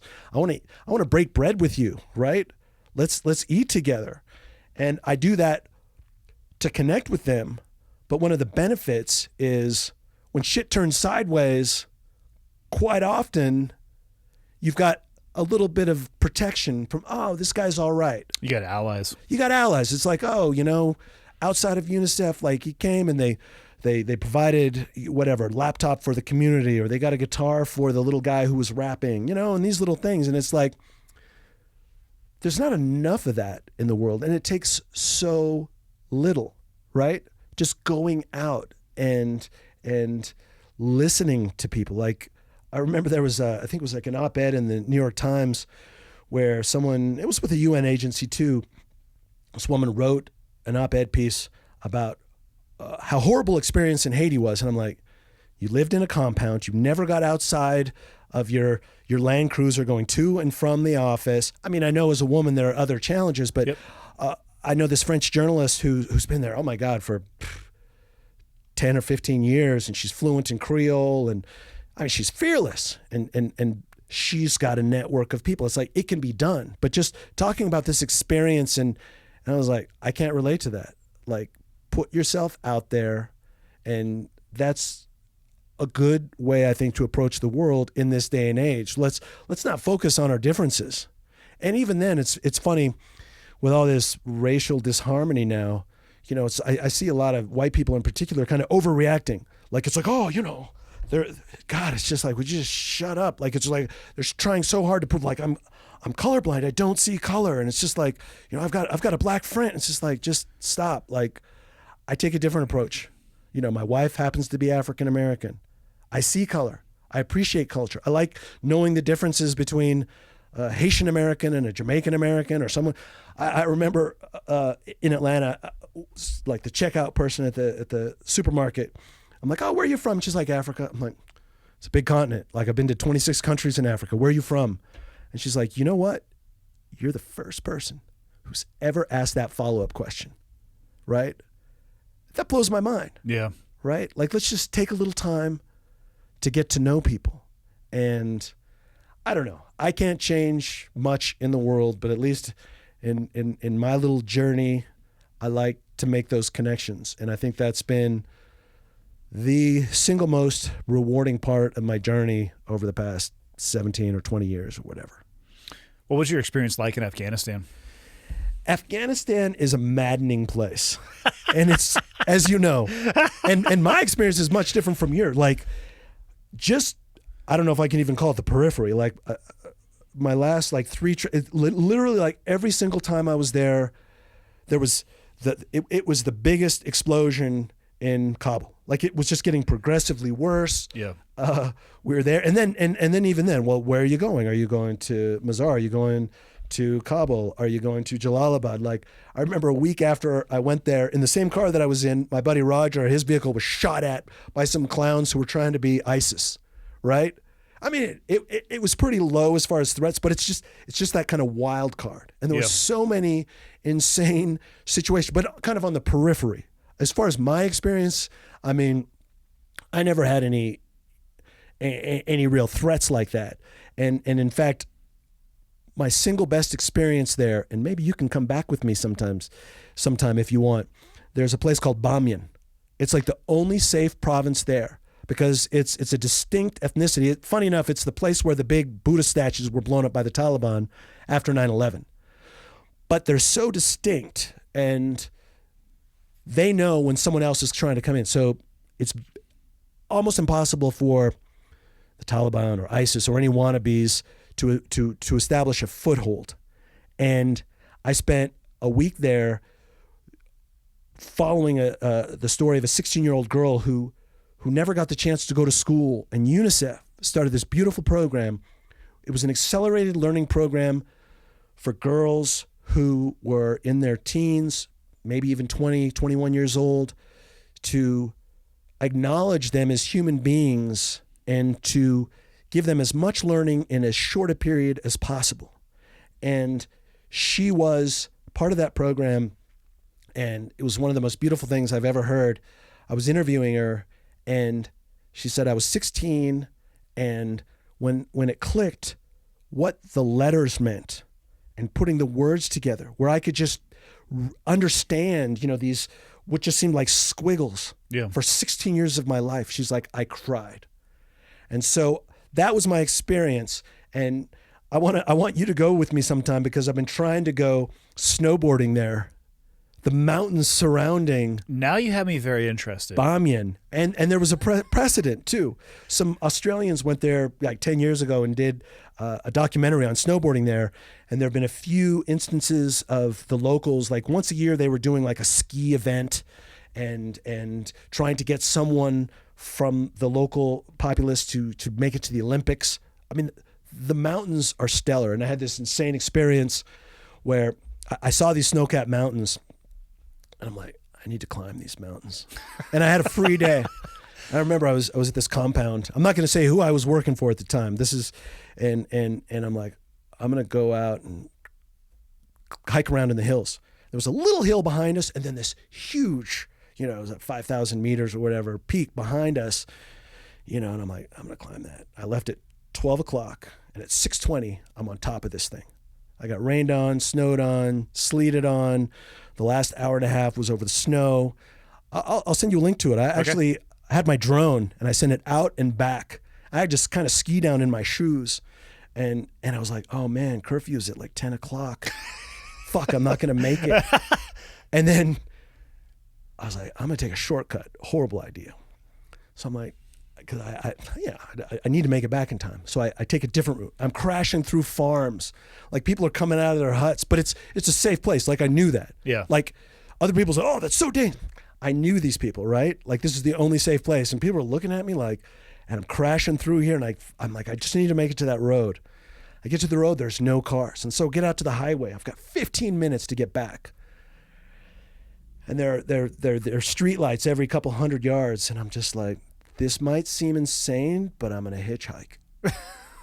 And I camped under a light and I stuck out my thumb. I'm like, maybe that means fuck you. Maybe it means I need a ride, but whatever. Yeah. Anyway, one car drives by. Next car goes, hits the brakes. I'm like, this is either going to be horrific or I'm going to make curfew. These guys turned around. They rolled down the window. I'm like, hey, what's going on? And there's like, one of them spoke English. He's like, what are you doing? That mountain I climbed, I need to get back. Do you know where this base is? And he's like, no. I'm like, well, give me a ride let's go to the airport and then I can show you. And gave me a ride. And we got back there, close to it. And I'm like, thanks. And then I go and I turn the corner to get to the base and it's all armed fortresses, right? But there was an Afghan base next to it. And there was some like illiterate guard.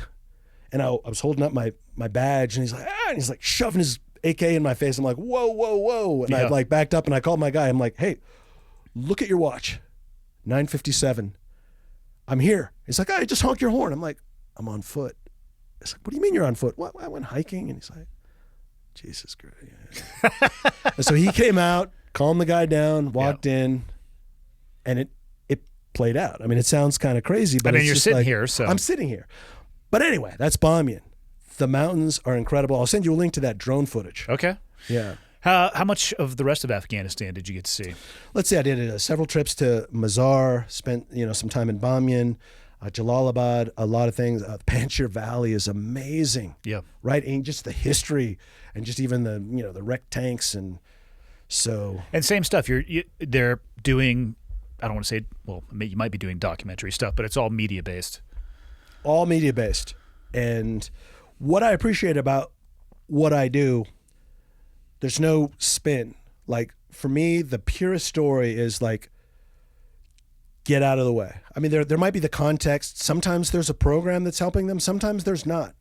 But what I'm interested in, and I think what resonates with people is if I can walk away from your photograph or a short film knowing a face and a name and what their story is, then I feel like I've done my job. And more importantly, I've done them right.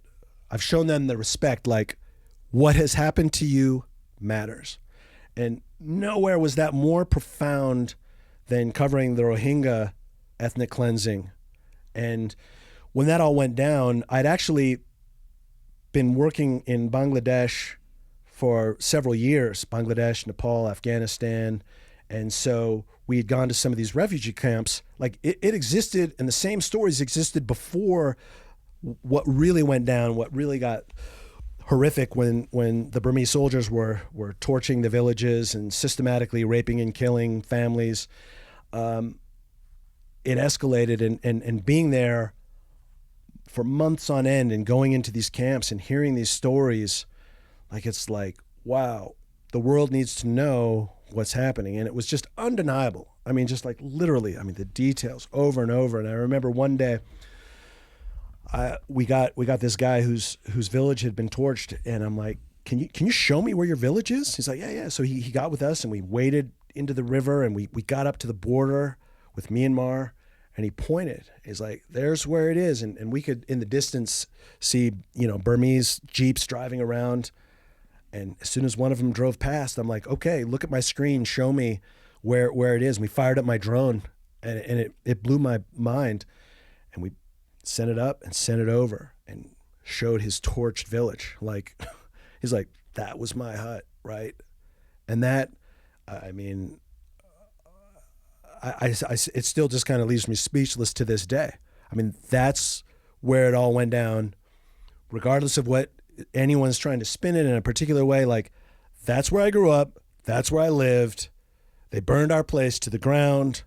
They killed my family, and you just saw it in real time.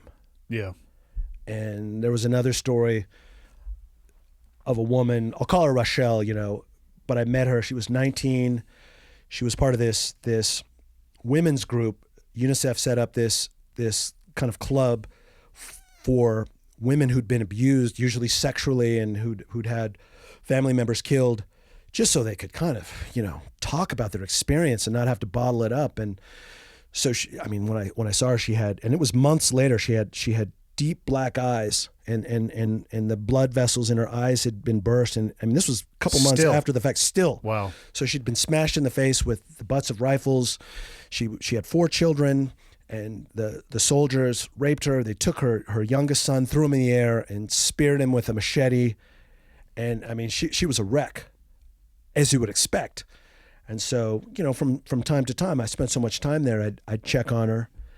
And I almost feel bad that it took so little to make a difference to her, where she would come to me and she said, you know what, like, I appreciate you hearing my story and not judging and just giving me a platform to share what happened to me. I want to take you back, to my little plastic and bamboo hut and introduce you to my husband as someone who who acknowledges what I'm going through. And I was just like, whoa. And so she brought me back, and I met her husband. I mean, for someone, a Muslim woman to bring, a foreigner there and say, hey, It's a big deal.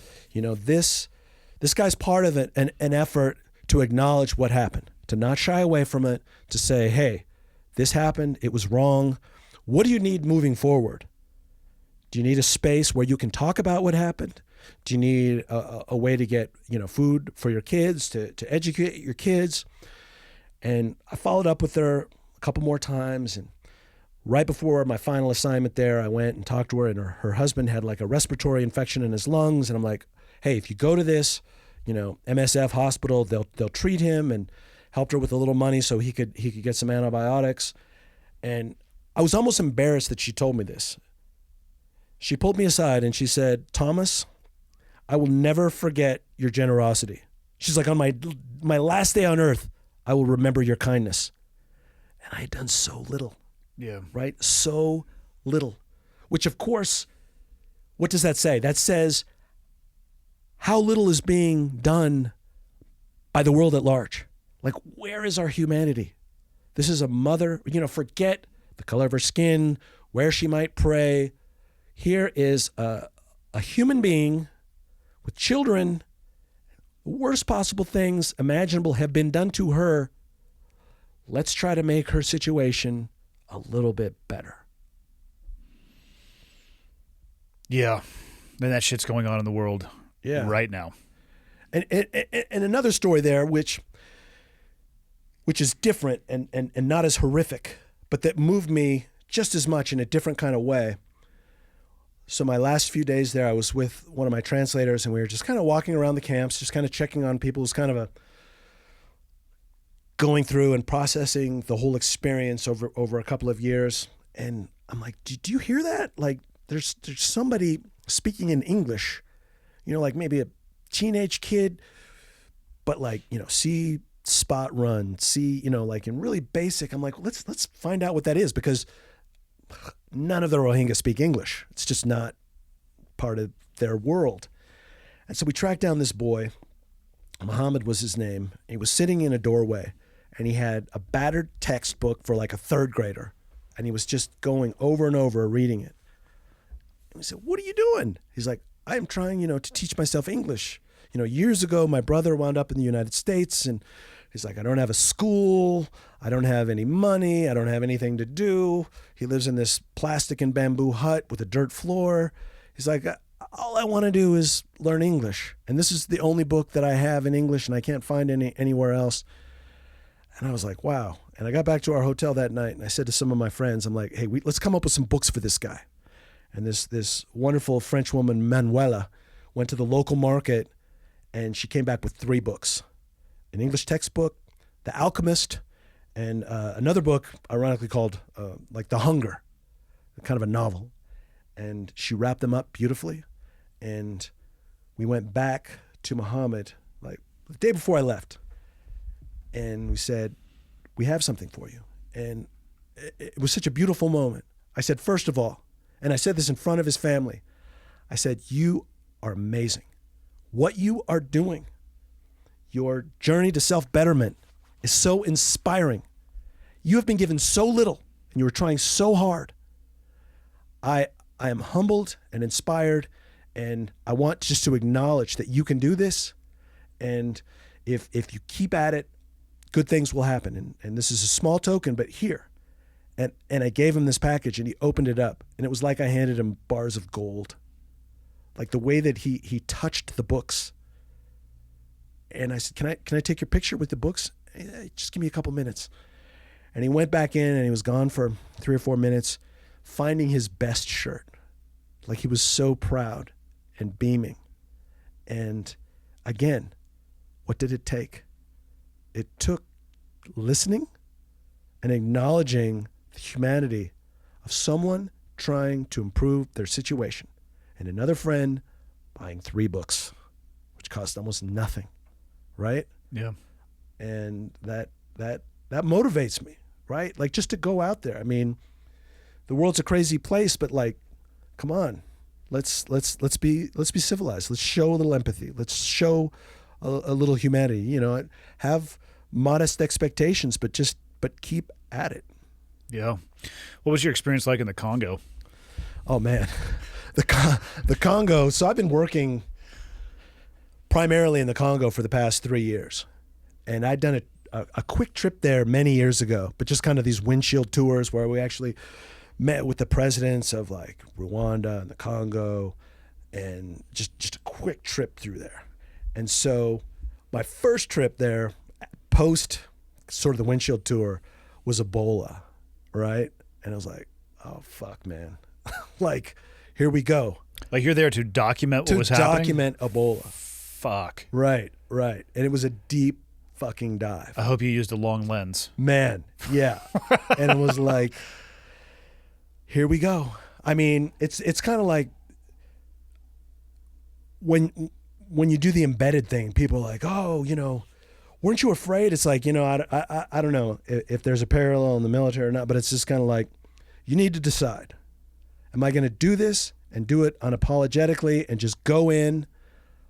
And if I'm not willing to accept the risks, then I'm just gonna step back. And it's just like, I wrestled with it. In fact, I one of the few assignments I turned down years earlier, there was the outbreak in West Africa, and I got a call from an organization. They're like, hey, we want to send you there for 2 months. And I'm like, okay, chill.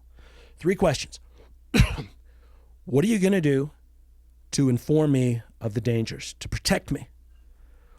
What are you going to do if I get it? What are you going to do if I die for my family? There was silence. I'm like, this conversation is over. That is not the correct response. That is not the correct response. It was one of the few assignments. I'm like, yeah, not going to do it. And I had good answers to those questions. And so, again, I mean, it's terrifying. You don't want to get Ebola. What measures did you use to protect yourself? The basics: washing your hands constantly, not being in place. And we'd go out on stories following, you talk about the worst job in the world, like the disinfection teams that go when someone gets Ebola and dies. Ooh. And they've got to go clean their house and burn their mattresses. And you know, I'm not going in the house, but I'm going up with them. Yeah. So it's funny, I did 3 Ebola assignments because I was actually there even doing COVID stuff. And I did a story on the end of the latest Ebola outbreak in the Congo, and it's endemic in the Congo. So fast forward during the same trip, and it broke out again in the western part of the country. So it's like, it's not going anywhere. But the evolution of protection, they had started to develop some vaccines in West Africa, but they hadn't dialed in the strength, and some of the vaccines were even killing people. Like this is too strong. So they dialed it back. I'm like, okay, the data says that this is safe. And so I got the Ebola vaccine. And you try to be smart about what you expose yourself to. And those stories, you know, you talk about feeling like you're on another planet.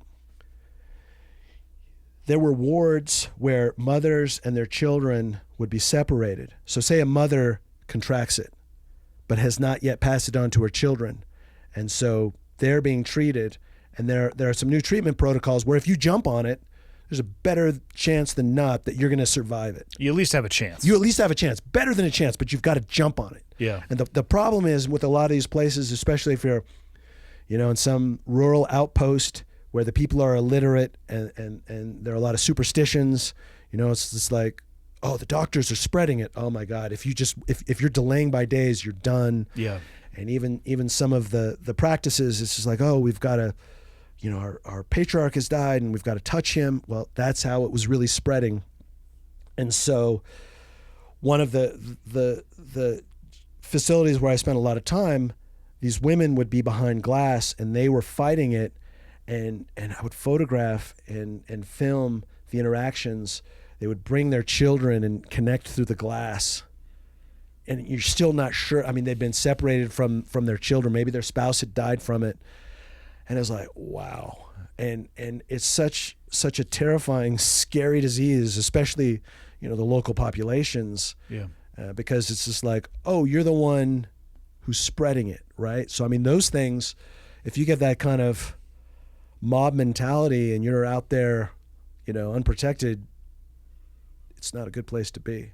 So anyway, to get to your earlier question, it's been sort of like Haiti in a way. I mean, Eastern Congo is truly one of the most fascinating, terrifying places on earth.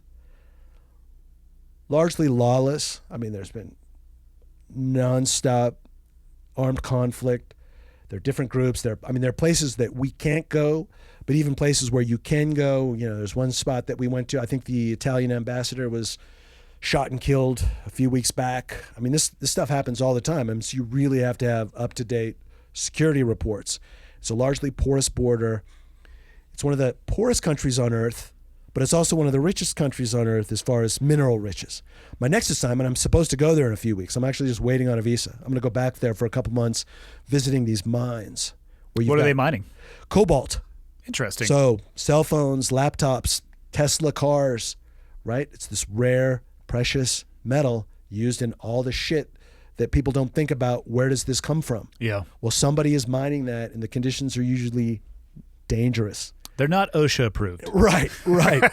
In fact, one of my most fascinating trips in the Congo was we went to the diamond mining region, and you think it's going to be, like industrialized diamond mining, and it's just like, it's like the Old West, right? Like, no shit. You go down, and every couple hundred yards, there'd be like people, kids digging deep into the earth. And I remember I took a picture of this guy.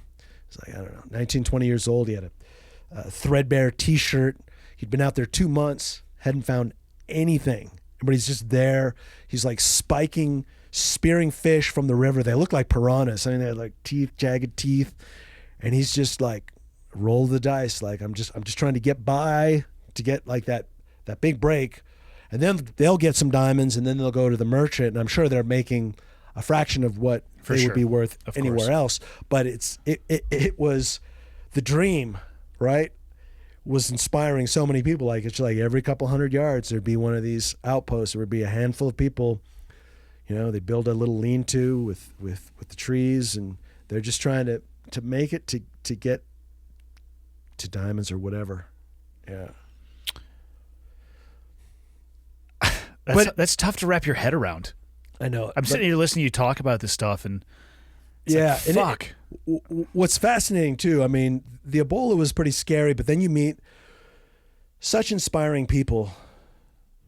I remember I did a story we went into. There was a little boy who nobody expected to make it. They're like, this guy's not going to make it. And he had a caregiver who had survived Ebola. So it was believed he couldn't get it again. There might be some exceptions to that, but it's like kind of like COVID, right? And so he was going in there, without the crazy protection, and meeting with this boy every day. And this boy is like 5 or 6 years old, malnourished, just barely hanging on. And he would read to the boy, and he would look at him, and he was like, you can do this. You can get through this. Like, hang on. Eat. You got to eat. And he just day after day after day. And he made it. And it was just so beautiful to see that. And there's an army of these volunteers, and they almost to a person said the same thing. I'm like, why are you doing this? Like, you got through this. You oftentimes lost a lot of family members, and you're in the thick of it. Like, we think you're largely protected against it, but you're volunteering. You might get a minor stipend, but it's like day after day. And they're just like, somebody save me. I want to be there to help somebody else. And I remember, I'll share this picture with you too. I arranged a reunion between the boy and his caregiver, and it was just so beautiful to see this boy who was just like, he could barely stay awake, and to hear his laugh, and he was kind of chubby at that point, which was such a beautiful thing. I'm like, oh man, right? Like, because I was so malnourished, and you just think in your head, oh, this kid is so skinny. Well, he was skinny because he wasn't eating, because he was like this close to death. And so, like Haiti, it's such an inspiring place. Scary with the conflict and, the side deals. There was a documentary done too that even talked about some of the distinctions between the various military units, where it's almost kind of like a franchise. Like, it's like they're not all waving the same flag. They might have deals with the local warlords, and they've got follow the money, right? Like maybe some of this stuff is going to Rwanda or Burundi or what. Nobody knows. We're at a place, and this old timer, this great Swiss guy who'd been there for decades, was just like, look at the map. He's like, you can't drive from the east to Kinshasa. Like, it's so difficult, and that's by design, right? Like, it's like there are places that are not on maps, right? You don't know what's going on. And if you think you know what's going on, you don't know what's going on, right? Like, I know what I don't know, right? Do they provide security for you? In all these places I'm thinking, I'm like, are you out here like doing this stuff by yourself, or is UNICEF providing you at least some element of security to go with there you? are places where if it's hot, we're going to have armed escorts. Yep. Right? And sometimes we're not allowed to go certain places. But no, there were a lot of stretches where it's just like, oh, we're going to, we're making a once daily trip. We're going to have, we're going to have a Jeep with guys with guns in the front and one in back. And yeah, so whenever that's the case, but you also have to be aware, there's stuff that goes down, right? Yeah. Like sometimes too, I don't think there's any ill will. Like, we were reporting in a slum and someone threw a rock and hit me in the head, right? Like, I mean, it didn't do much, but it could have. Yeah. Right. And that's part of the deal. I mean, the same stuff can happen, in the States, right?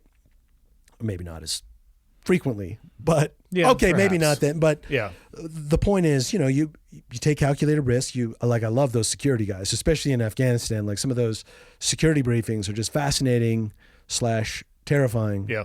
But I mean, Afghanistan, they're not messing around with it, right? Like, they're not sending us to Kandahar. And even when we went to Jalalabad, it's just like every single day you're hearing explosions or gunfire or whatever, right? Yeah, JBAD and ABAD to the north. Like, you're not messing around in those You're not areas. messing around, right? And it's just like, I was doing a story on this girl in a school, and they're just like, you got 10 minutes. And we had like 2 trucks full of soldiers. I'm like, oh, can I what? Nope. You're like, you're here, get what you need. We're getting out, and that's it. Yeah. Okay. Yeah, I can see that being the case.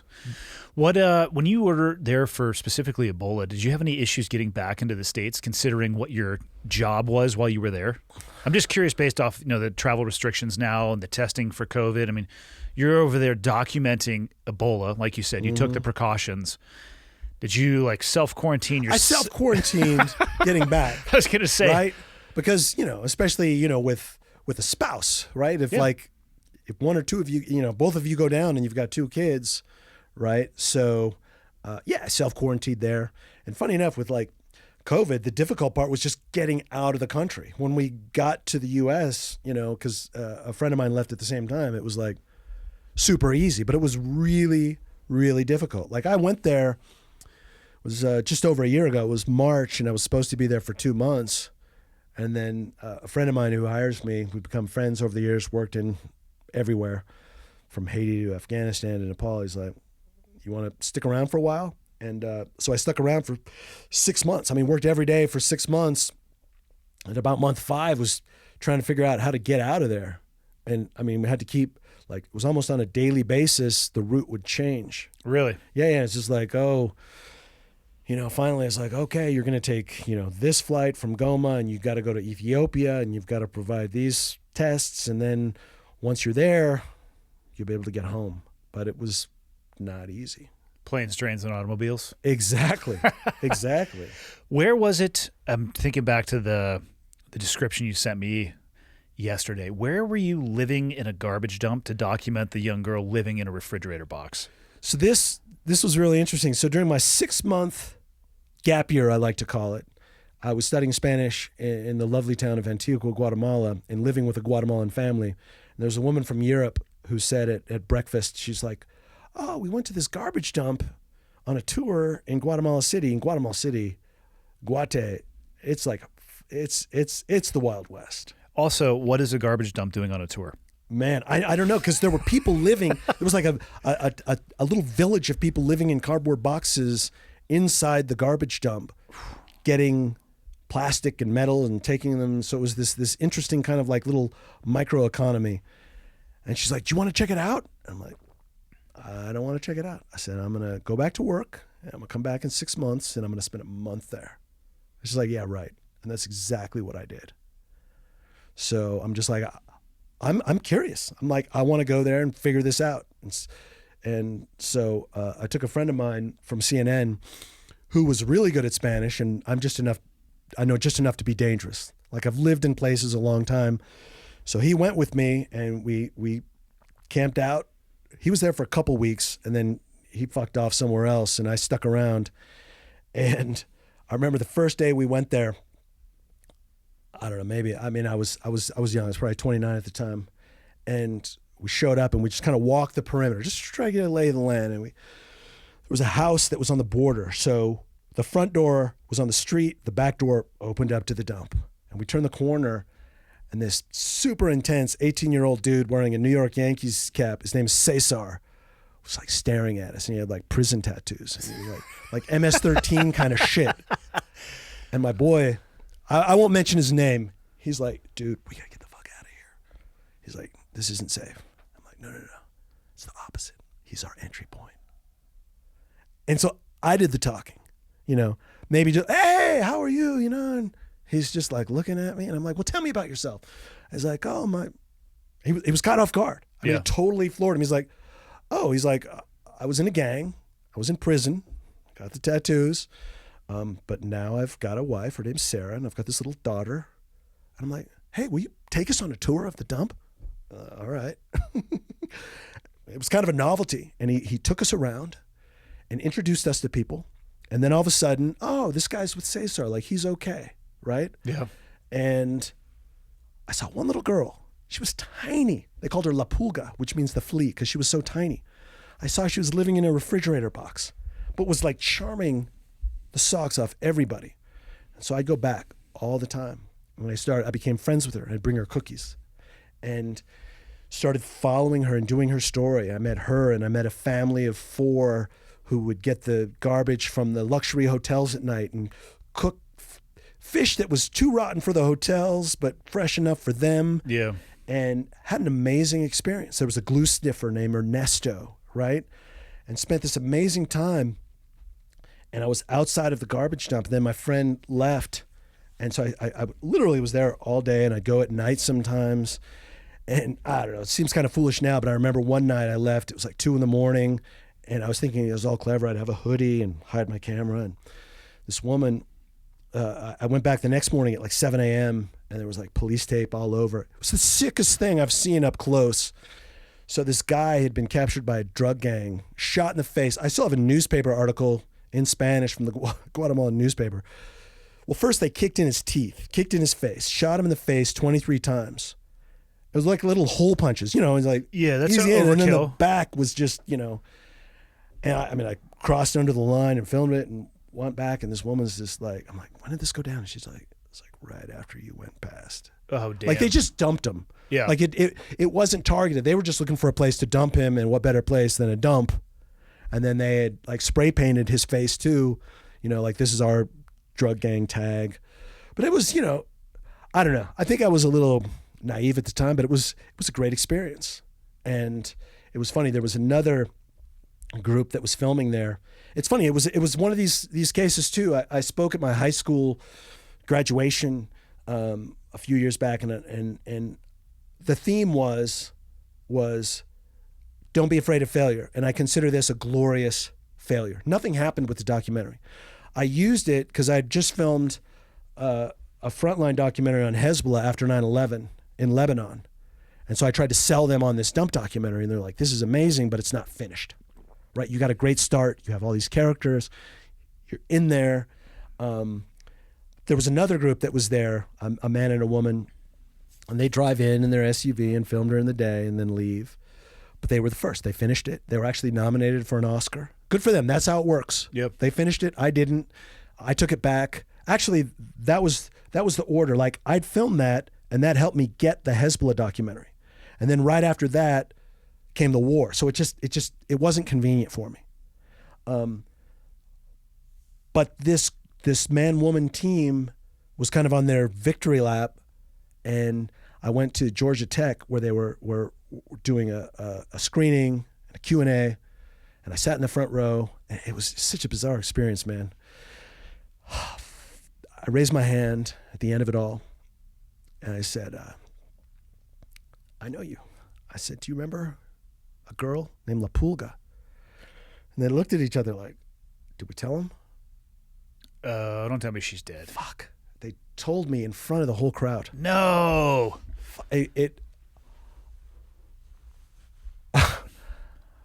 She was raped. She went to the police. Police did nothing. She was raped again and murdered.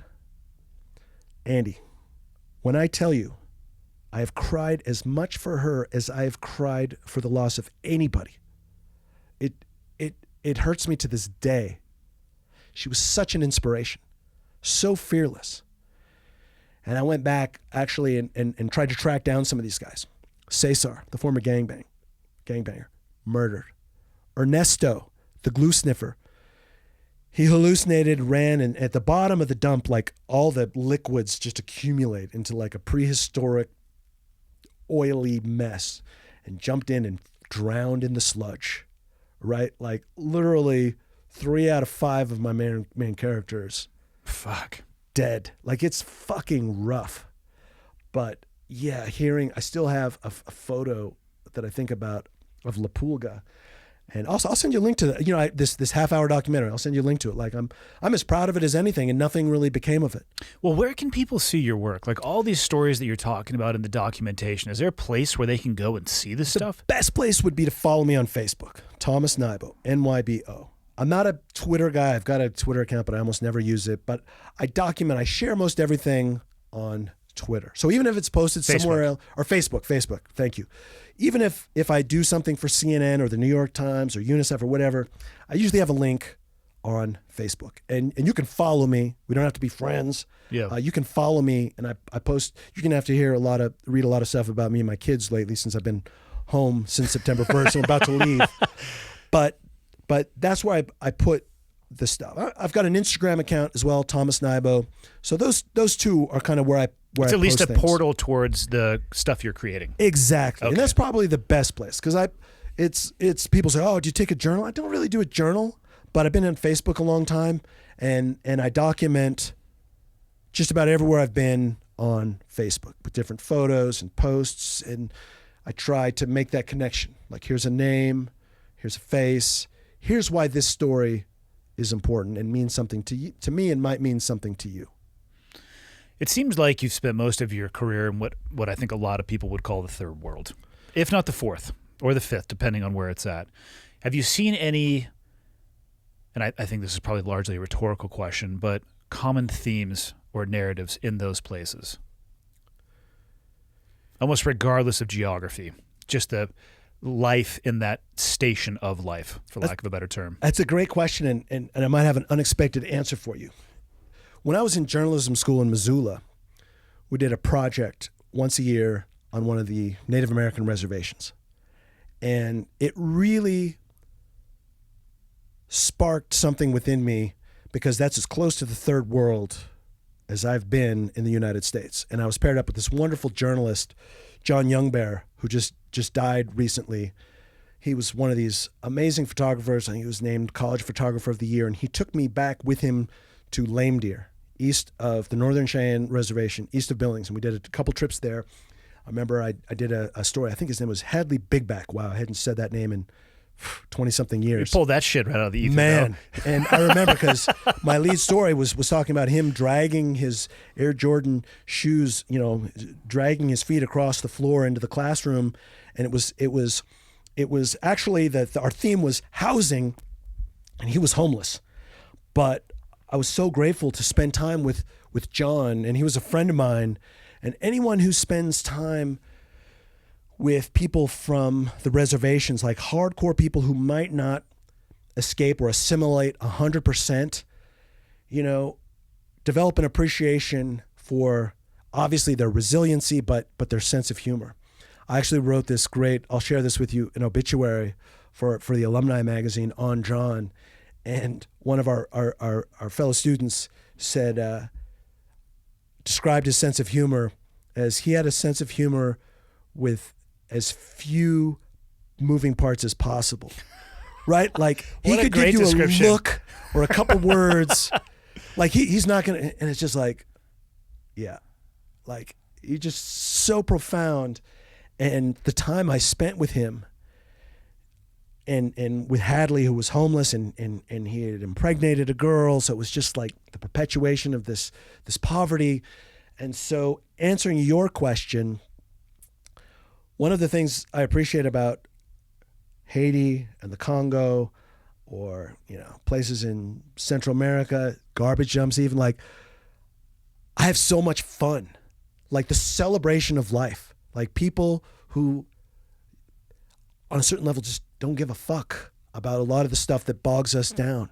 Like they live in an insane life with dangers that most people can't begin to comprehend, but the laughter, of this family that's grilling the fish over the barrel and they think it's hilarious that they're offering me this fish taco and that I'm turning it down, right? Like, I mean, this fish, like they're cooking it in a metal bucket and it's like flopped over the side. Like that place was insane, but it's just some of my most intense moments are in, slums in Nairobi or Jalousie in Haiti, these neighborhoods.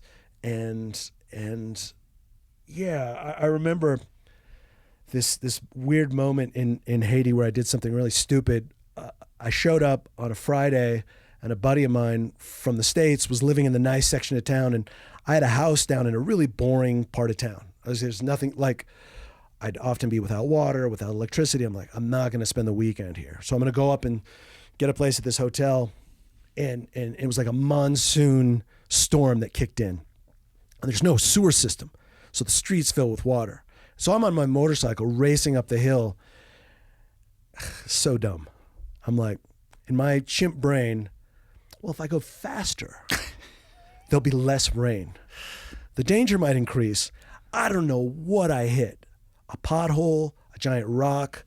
I hit something that grabbed my front wheel, and like I was as close to a concussion with not having a concussion. Like I went face first into the gravel, dirt, whatever, smashed out the windshield, like scraped up my helmet. Like I've got gravel embedded in my hands. I spent the weekend with a fucking steak knife in the hotel digging gravel out of my hands. And my buddy's like, hey, let's go grab it. I'm like, man, I'm not going anywhere. I just need some time, man. So I'm like, and it's still a monsoon. I'm like, fuck. And my motorcycle won't start. Some guy drives up, a Haitian. He didn't even need to ask. He's like, you want some help? I'm like, yeah. He's like, okay. My mom lives down the road. Push your bike, follow me, put it here. I'll give you a ride where you need to go. Well, he worked for the U.S. Embassy, right? So he's kind of paying back. He's like, I don't know who this dipshit is, but he needs some help. But there's so many great examples like that, right? And when you humble yourself, when you ask them a question and want to hear about their lives, when you learn their language, when you learn how to dance with them, when you learn how to celebrate life, when you learn how to celebrate their losses even, when you have a little bit of skin in the game. And to me, the answer to your question is that is so accessible if you put yourself out there. I mean, you have to be smart about it. I mean, it's funny, I'm a jiu-jitsu hack, right? Like, but I wrestled. Me too. I wrestled all my life, right? So it comes very naturally. Yeah. I just need to like, I can do a rear naked choke and like pretty much murder somebody, But it's like I feel like I can hold my own. So it's just like I'm always aware shit can turn sideways, but I'm not going to let that define me as a human being, right? I know that, to some people I'm like, oh, Wallet, he's got to have money, but I'm going to put myself out there in a safe way and choose who I spend my time with. Like when someone doesn't want their picture taken, they let it be known without saying any words. It's like, right? And so that area I love. I love the chaos of natural disasters and being on the first plane in and being a part of something where it's just like you're doing the impossible, right? So we were in the Congo and trying to deliver aid to this community where this flood had wiped out 3 bridges, and just trying to figure out, like, how do we get this here, right? Like, the bridges are wiped out. We can't go around because Rwanda will give us permission, but Burundi won't. You know, it's just trying to figure this stuff out. And then at the end of the day, we had this funny moment. This guy, Andreas, this German guy I was working with in Papua New Guinea. Papua New Guinea can be a scary place, like crazy violent in like a 300 years ago kind of way. Super isolated. You know, the men have a history of beating each other and their women, huge problems with rape. Like, it's just a violent place, especially like the Central Highlands, right? There's a huge earthquake that hit, and we were delivering aid. And so we went there, but it felt like we were just kind of on the periphery. And so I became friends with a helicopter pilot. I'm like, hey, man, can you drop us off in one of these villages where the roads have been destroyed? I was like, oh, yeah, I'm making a loop. So I told my friend Andreas, I'm like, hey, man, he'll give us a ride, and then, you know, he'll come back and get us at the end of the day. It's like, great. You know, I mean, typical German, like, well, you know, this is, you know, checks the boxes. This seems doable. And then things went fucking horribly wrong. So we get there, we go to this village, and it's amazing, right? Like, just destroyed. So people are living, staying out in the grass, whatever. And even just the tribal fighting is insane. Like, I went by one, because I've done, I don't know, 4 trips there. And I went by and I'm like, what happened here? Like, everything was torched, right? Like, there was a factory, a rice factory burned to the ground. I'm like, oh, this Chinese company came and they worked with the locals, and they cultivated the land, and they used the local, you know, talent to build the building and gave them jobs. So what happened? Well, they hired one tribe, but not the other. So the other one burned it to the ground. So that's kind of the context. And I mean, there are places where it's almost like a Monty Python skit where it's like every Sunday, you know, the Hatfields and the McCoys are going to meet out on the battlefield. Like, you can Google this stuff. What do they call them? They call them rascals. Like, these guys will have like clubs and bow and arrows, and they just fight, and they're rough. Like, fucking hell. I've seen the most horrific scars, you know, from women. They're like, oh, you know, so-and-so accused me of being a witch. So they're like, I'm going to take a fucking hot coal and stick it in your arm. And if you don't burn, you're a witch. Oh, sorry. Oh, you're burned. You're human. My bad. like weird broken bones. Like, even in the office with one of the groups that I was working with, like this one, like the scars you see, it's not like a little black eye. Like what in the hell did he cut like you with? Facial surgery with a hacksaw? Facial surgery with a hacksaw and broken bones. So anyway, so we get in this helicopter with some supplies, and we land. It's like early afternoon, and thank God, you know, we carried these supplies. Like, oh, well, let's make ourselves useful. And we got to know the director of the local hospital, you know, did some profiles of the local community where they were living. And then it's like, oh, let's better get back to the landing spot, right? So we get back there, plenty of time. Yeah, it's like, whatever, 3 o'clock, 4 o'clock, 5. It's getting dark, and I said to my boy, I said, like, we got to find a place to stay. He's like, what are you talking about? I said, that chopper's not coming back. They don't fly at night, man. No, it's not possible. It's possible. It's possible. And it happened. What? And I'm like, let's go back. Like, we literally knew one person who might be able to help us. It's the director of this hospital. We got back just as it was getting dark. Like, we would have been fucked. And he's like, yeah, I have this old house that hasn't been used in years, but we used to let visiting doctors stay there. No power, no electricity. It's covered in dust, but we had a safe-ish place to stay. Yeah. And then, you know, I mean, it was a funny night because it was called Pamaga, and it was like hashtag escape from Pamaga. And then the next day we had to talk ourselves aboard. There was like some Australian soldiers who gave us a helicopter ride in a Chinook to somewhere else, and then they gave us a ride to somewhere else. So it took us about 3 journeys to get back to where we needed to be. But again, it was, in hindsight, it all worked out. Did you ever bump into that helicopter pilot again? Oh man, I'd have a few questions. He's like, oh, I couldn't, you know. He's like, he made something up. He's like, oh, the weather. I'm like, clear skies, no wind. It was just some horseshit excuse. Of course it was. Yeah. How do you pass all this along to your kids? Like, how do you pass these things that you've seen and these experiences along to them? My approach to parenting and homeschooling since I've been back, September 1st, it's the same. And since they were born in it, and like, I'm sure I'm going to screw up a lot of things. Like, my kids are not on a curriculum. They've got one test that I give them every week. It's an oral examination. It consists of 2 questions. Question number 1, are you happy? Question number 2, are you excited about learning? That's all I care about. They're 6 and they're 8. And they're going to be just fine. And they're going to be just fine. What drives me mad is hearing people who haven't spent the time getting to know, forget traveling to third world countries, getting to know their neighbors, getting to know their community. So when I hear somebody offer a horribly inaccurate description of anybody based on bullshit, it drives me mad. So what I try to do with my children is make it all experiential. So here's an example. My wife is African American. How can I teach them about, racism in this country? So we went to a family reunion and I tracked down the family historian. And I said, this might sound kind of weird coming from the white dude in the family, but I want to know the name of the last person in this family who was a slave. She gave me that name and I filed it away. And at some point, so when it's not just a thing.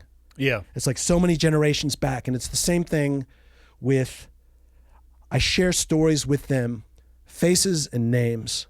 I did a story years ago in Guatemala about desert crossings, illegal desert crossings.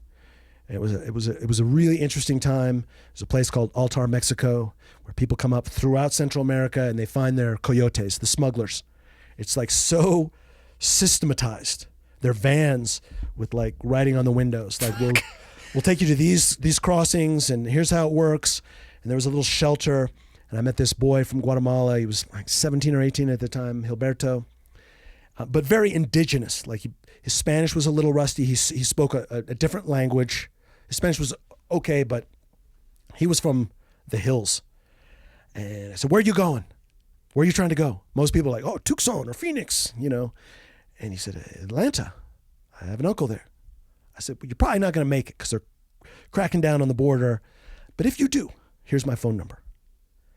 2 weeks later, I'm watching TV. My phone rings. I can tell it's a payphone.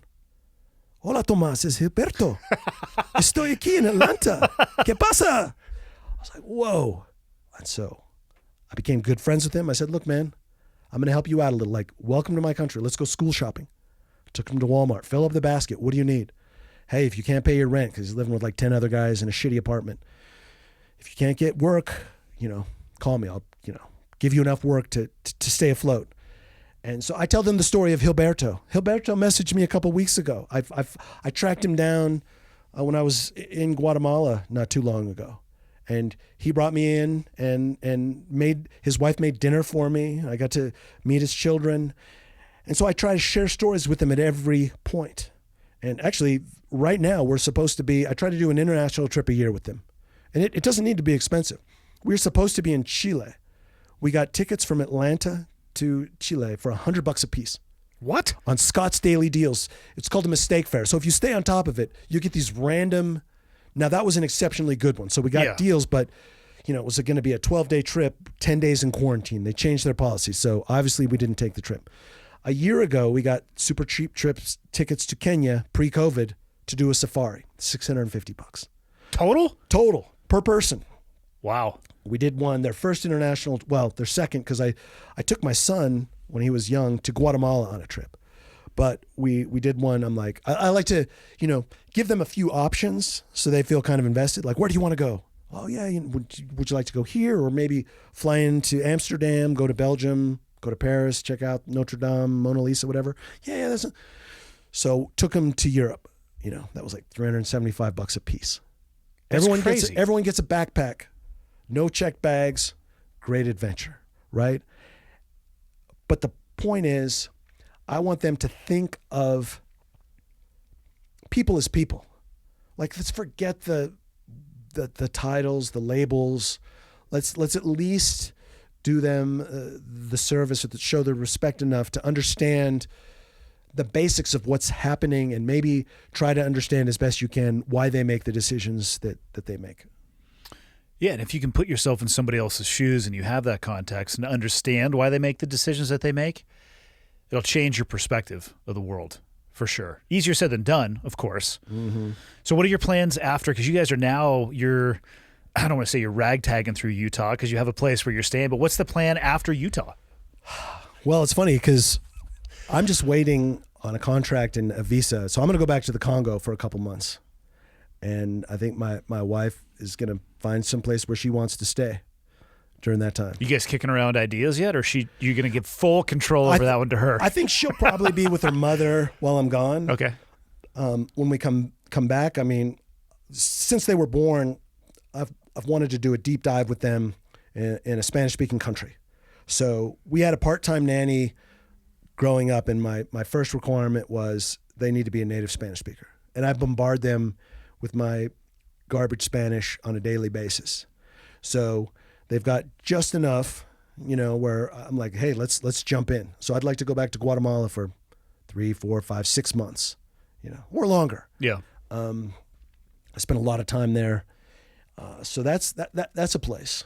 But other than that, I'm just enjoying deciding kind of month to month where we're going. Isn't it an interesting place to be, because people will worry about the chaos of that, and they'll say, like, don't you feel under so much pressure? But at the same time, it's probably the most free you've felt in a long time. That weird juxtaposition between those two things. That's absolutely true. Although I think it'd be more important to get my wife's perspective, because I made a similar comment to her the other day. She's like, what are you talking about? Like, you live out of a backpack and a duffel bag 6 months a year. Like, this is normal to you. But I think a better litmus test too is, what is the mindset of my kids? And the difference that I see, like, oh my God, the horror stories of parents, and even our experience when I was in the Congo and trying to do the Zoom thing where my wife's got to be the IT person and the kids are frustrated, and you're trying to do this ridiculous schedule. A friend of mine, his name's Happy Jack, and his wife Kathy, they homeschooled their 2 girls who turned out amazingly well. And I got his advice, and my takeaway from conversations with him was, introduce them to as much as you can. When something clicks, get out of the way. Provide some material, but get out of the way and let them run wild with it. He said, maybe you don't need to change subjects 3 or 4 times a day. You might do the same thing for a day or a week or a month. Whatever that other thing is will present itself. Yeah. So with the rocket launch that we went and checked out, that was part of a space exploration. So it was whenever we get a chance, there's Huntsville, Alabama has this amazing rocket center, and maybe I know someone who worked at wherever, and we're in Utah, and just down the road was an amazing dinosaur museum, and nobody's in there because they're all terrified of COVID. And so this geeky paleontologist had a captive audience of a 6 and an 8-year-old, and he's like, and you should go to the University of Utah Museum of Natural History. They have this new exhibit on dinosaurs, and check out this book or this series of videos. So it's just like, just kind of throw them things to feed their appetite for learning. I've never seen my kids happier. I've never seen them more excited about life. And one of the things that I feel is missing as sort of a self-proclaimed storyteller is this absence of an ability to embrace the oral tradition. Like, you think of your grandparents or your great-grandparents, they could tell stories. They remember dates and places and details.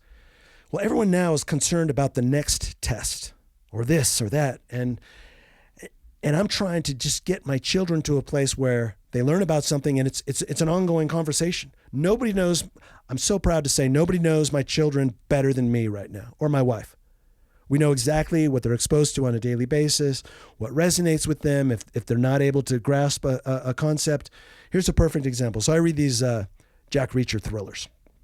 There's not much profanity, very little sex, a lot of violence, but wrong or right, I read sections to them sometimes. And they're fascinated with Jack Reacher, especially my son. And the other day, he comes up to me, he's like, hey, Dad, there's a new Jack Reacher novel. He's like, you want to hear it? I'm like, hear it? Yeah. And he went and he picked up an unrelated book, and he's looking in my eyes, and he's like, Jack Reacher, like what it was called like Blood Rift or something. And I recorded it on my phone. He spoke for 33 minutes. No shit. No shit. And he can be a shy kid. 33 minutes. And one of the great things that we did early on was just read to them nonstop, and their maternal grandmother really like drilled it in. So they're insane readers. And and I don't care. One of the best moments for me, I was in the Congo, and he's like, I was going through your bookshelf, and I found this book called Calvin and Hobbes. Is that yours? He's like, I used love to it. crush those things Oh, when I was know younger. it. And so they just devour that stuff. And then he's like, oh, he reads these. It's called Dog Man. I don't know what happened. Things went horribly wrong. Something happened, and a man's half dog, half man, and whatever. It's like a graphic novel. So he's read, whatever, every single one of these. And I can hear it's a little bit derivative, some of the stories, but there's originality. But I hear these phrases, and then there was no hope. I mean, just like to hear like a little 8-year-old, like these like verbatim, like, I don't even know if he knows what some of these words mean, but he's excited about it. I don't know if I can tell a single story for 33 minutes, right? And my wife did something cool. He did another one, and she recorded it and then transcribed it. And he drew pictures. We said, you just wrote a book. Legitimately. Like, what? Yeah. And he did another one on one of my trips. In my backpack, I pulled this out, and had a blank notebook, and said, Adventures of Micah and Daddy. I'm like, but it's only like halfway finished. He's like, it's not done. I'm like, okay. I can dig that. I can dig that. On that note, you asked me if I was going to write a book. Why the hell haven't you written a book? I mean, a number of stories that you have from the places that you have been, why would you not commit that to something permanent? You could probably relate to this too. I think if I were to do something, it would be fiction. It would the details would be what I experienced. But so much of it, sometimes it's even tough retelling some of these stories. Like, I feel that there's a lot of that out there.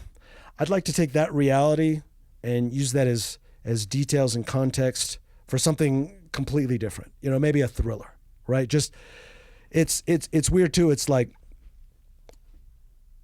at the end of the day, it's like, man, I just need kind of a break. Maybe that's why I embrace snowboarding so much, right? Like, I just need to make it kind of non-life and death, even if it's life and death in a different way with people who aren't real. Mm-hmm. Like the sum of the experience, even when I start to think about it, it's kind of insane. Like, just one thing after another. But it's like, man, I don't want to put the time in the deep dive, just living in that to craft it in a way, right? So I think if I were to do something, it'd be even, a good example is like the gangster documentary we shot in Haiti, right? I mean, that's maybe to an extreme, but there's a lot of, it was actually loosely based on the story of two sisters I met who were living in a tent with their mom after the earthquake.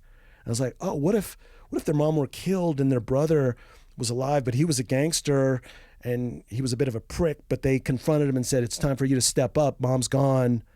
But then his gang leader isn't going to, just things like this where you can remain true to what happened, but then make it a little different. So it's a little different mentally to create. I get it. Yeah, that would change your, I think it would make it easier to get out of you, those experiences. Yeah. Do you think the experiences that you have had all over the world have changed who you are? Without a doubt. 100%. I like to, before I like to fool myself that, my 6 months living out of the backpack, like changed me. It's like, man, I didn't have a clue. I mean, it was all kind of Latin American culture, right? And I felt comfortable. I knew enough of the language where I kind of knew what was going on to a certain degree. And even if I think back to some of my first assignments, like, man, I was like, man, I'm not sure, but like it's been an evolution even to get to the point where you feel comfortable basically dropping in anywhere.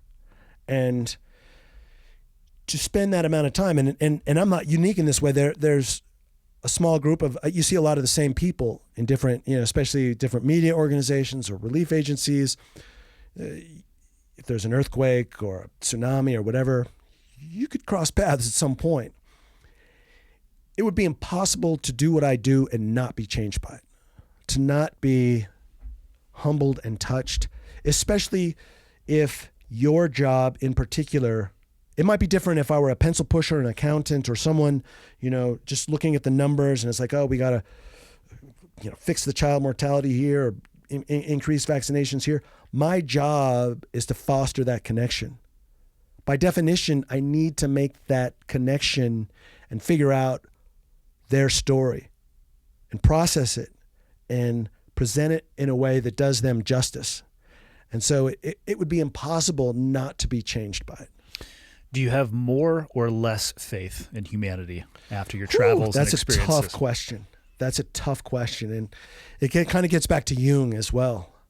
Like, I actually had this conversation with a friend of mine a couple nights ago where I'm just like, in some ways, like, she was like talking about me like I was some Mother Teresa kind of character. And I'm like, I have such a dark side. And maybe that's one of the reasons too. I love Simon, right?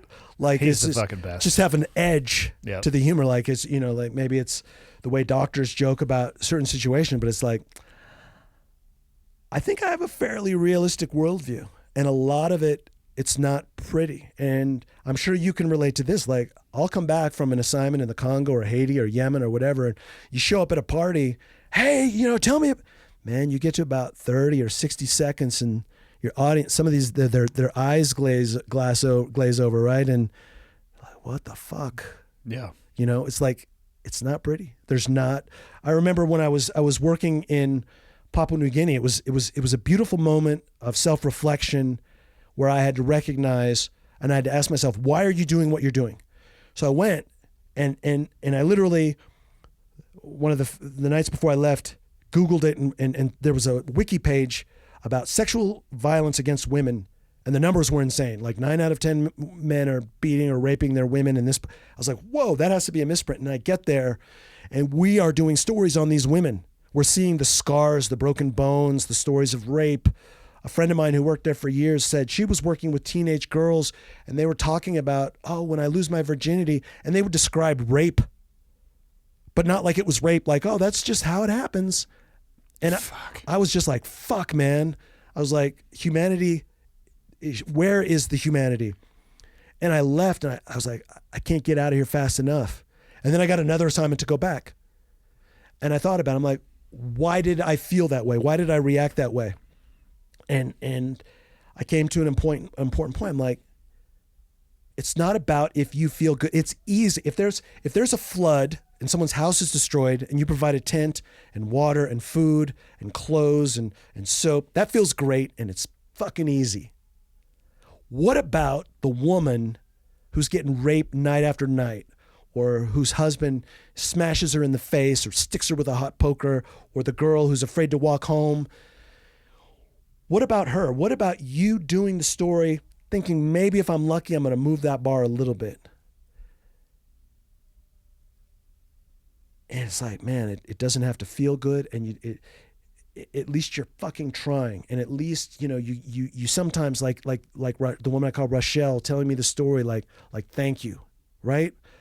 Like, if you're not willing to put yourself in that spot, then I think, I don't know if it's worth being here on this world, right? Like, it's like, you can't fix everything, but you can try. You can incrementally, maybe it's going to connect with one person. Maybe it's not going to work for this woman, but maybe her daughter. I love as well, you've got one daughter, right? Correct. As the father of a daughter, it completely changed my worldview in ways that I am such a fan of girl power and girl empowerment, because they're the ones who can change things. Something as simple as this 16-year-old girl in Bamyan in Afghanistan, you educate her, you know what? She's in this classroom. It might only be for a couple of years, but she's not going to get pregnant during this time, hopefully. So you educate them, you delay, even by a few years, childbirth, because a lot of these girls, 12, 13, 14 years old, they're on their first or second child. Her situation is incrementally better. And she's going to educate her daughter. maybe her daughter is going to start to learn how to read at 3 or 4 instead of 16. And that's natural. And then maybe her daughter, right? And so it's such a great investment. So if I had one area where it's like, where do you put the money? It's in girls. Girls and mothers. But girls, you protect the girls. And that's what drives me nuts too as a man. And I still can't wrap my head around it. In Papua New Guinea, I talk with these guys in these communities where rape and violence against women was off the charts. And I'd be like, you've got sisters and wives and mothers. And if you allow this to happen, these women you love, the same shit's going to happen to them. But I still can't piece it together, but it's something I think about a lot, right? And briefly, I want to talk too about a guest you had on, who I'm going to see actually after this. Samantha? Samantha. I was going to thank you for introducing me to her. So this will be the first time I actually meet her. The first time I met her was when we actually sat in this room before any of the stuff was actually in here. So for those who don't know, Samantha is a woman of African-American and Caucasian background who grew up in Whitefish, and she was at a Black Lives Matter rally a year ago post George Floyd, and this really large white guy was in her face like, fuck you, fuck you, fuck you. And she took off her glasses, put them on her head, and stared him in the eye. And it's such a beautiful portrait in courage. And I had reached out to her through Facebook and said, you're an inspiration. I'm gonna share your story with my daughter. And we started a conversation. And because of the world that I'm in, I'm like, your story needs to be shared. And I did a post talking about her, and it was shared like 40 or 50,000 times. And, a friend of mine at CNN, I'm like, you got to have her on. Andy, you got to have her on. Yeah.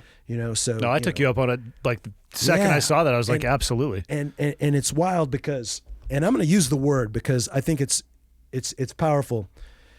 I think she was in Whitefish too, growing up. She was 6 years old, which is the same age as my daughter. So she's 6 years old, first grade, and one of her white classmates came up to her and said, why do my parents call you nigger? Fuck. Because they're pieces of shit. Because they're pieces of shit. She did not know what that word meant. She had to go to her father and have that conversation based on that, right? And it's like, wow. And so her story is so inspiring, and I just want to do anything I can. And her humanity, she could be so angry at the world, and it's not about making it about her. It's about, hey, let's be honest about this. I'm gonna call people out, but I'm gonna give them a chance to make things better, to respond in a way that someone in a community should, in a way that they should respond.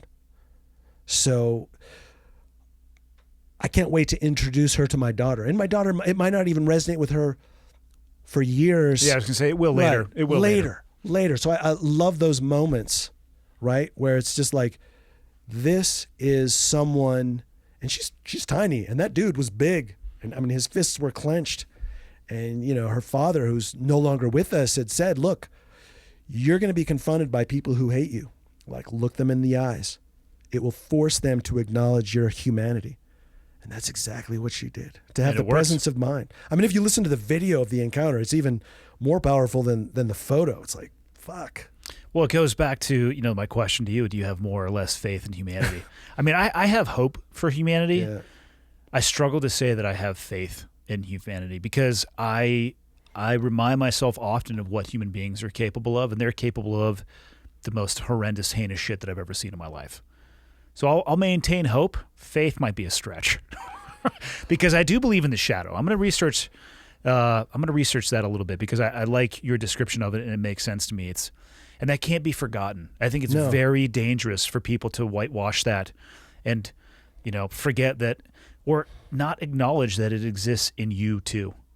I heard a lecture on YouTube where someone was talking about Jung and this notion of the shadow, and people think they're so far removed. Like, these, SS guards at a concentration camp. Like, what were they thinking? It's just like, you are capable of the same behavior as this person. Don't fool yourself. Look at some of those rallies. They've done some tests on this where they had volunteers come in and half were jailers and the other half were the jailees. And within a couple hours, they're treating people completely differently. Mine's just a fucking academic exercise largely. It's in there. And I think you'll be a better person if you can wrap your head around it and maybe embrace it a little bit. Yeah. I'm not saying you should express it, but at least acknowledge that it's in there. I don't know. It helped me. But getting to your question, yeah, I'm not surprised. I don't have like a blind faith in humanity. I think I have a very hardened worldview based on experiences that I've had, but I have an enduring faith in the power of the self. And without that, there is no hope, right? Like, I can't control you. I can't control, much beyond myself. Like, I might not even be able to move that needle like in Papua New Guinea, but I'm going to fucking try. And I'm going to try until my last breath, because what are the alternatives, right? And it's interesting too. I need your advice on this later on when my kids get of age.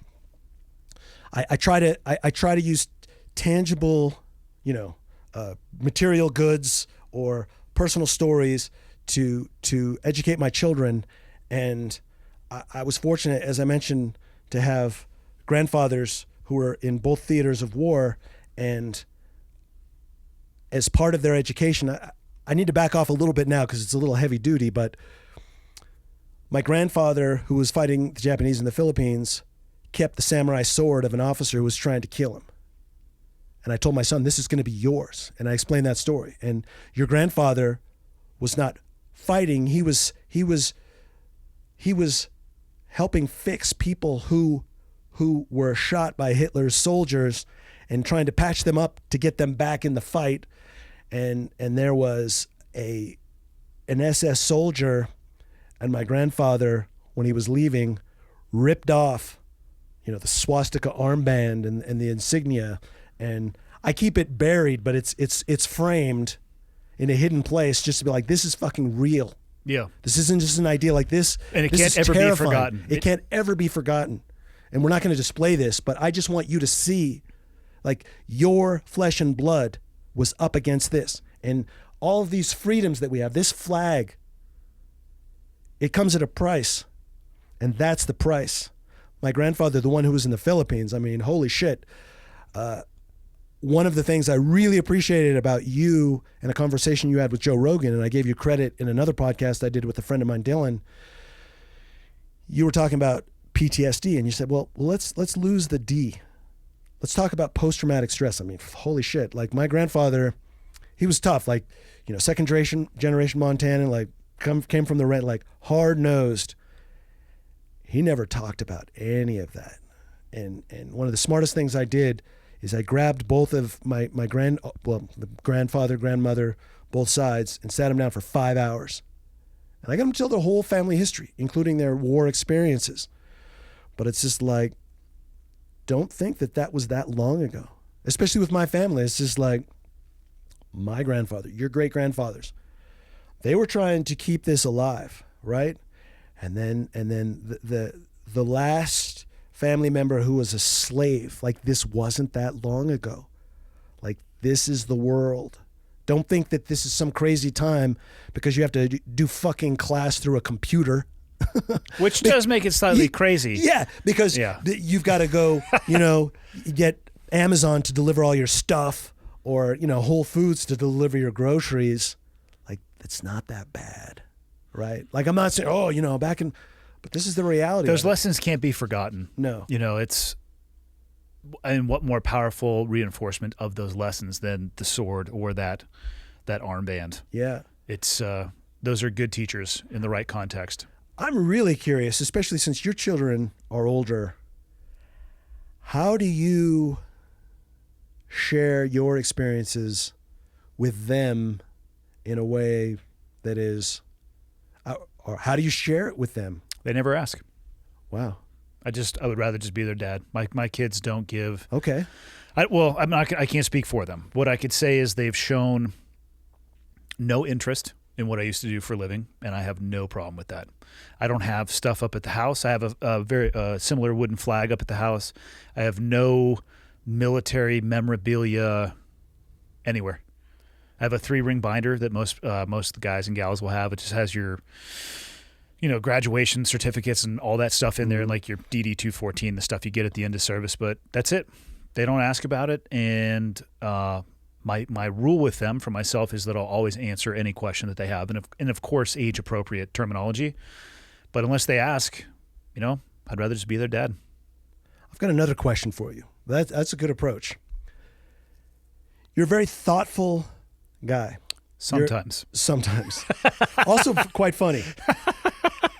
But have you always been, you seem to have things in perspective.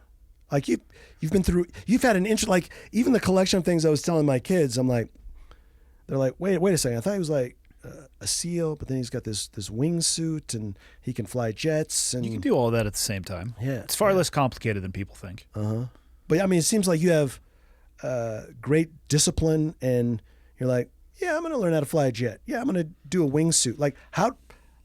I mean, I get the free falling, but how did you make the jump to base jumping to a wingsuit? It was all incrementally. And again, it would be easy to look at just the record jump or the base jumping videos and say, that's what I want to do. But it takes years and it takes time. I'm no more disciplined than anybody else is. Trust me, I have my sine waves with discipline. I can be a lazy piece of shit just like anybody else can. I just try to put more in the win column than the loss, and I try not to be so incredibly hard on myself that I get stuck in the failures and can't celebrate the successes. But most of the stuff I've done in my life, I could teach a monkey to do legitimately everything that I've done in my life. I'm not sure that monkey would fly an airplane incredibly well, but I could teach him to flip the switches and all that stuff. But it was all just one step at a time. And that's what I focus on more, is those steps.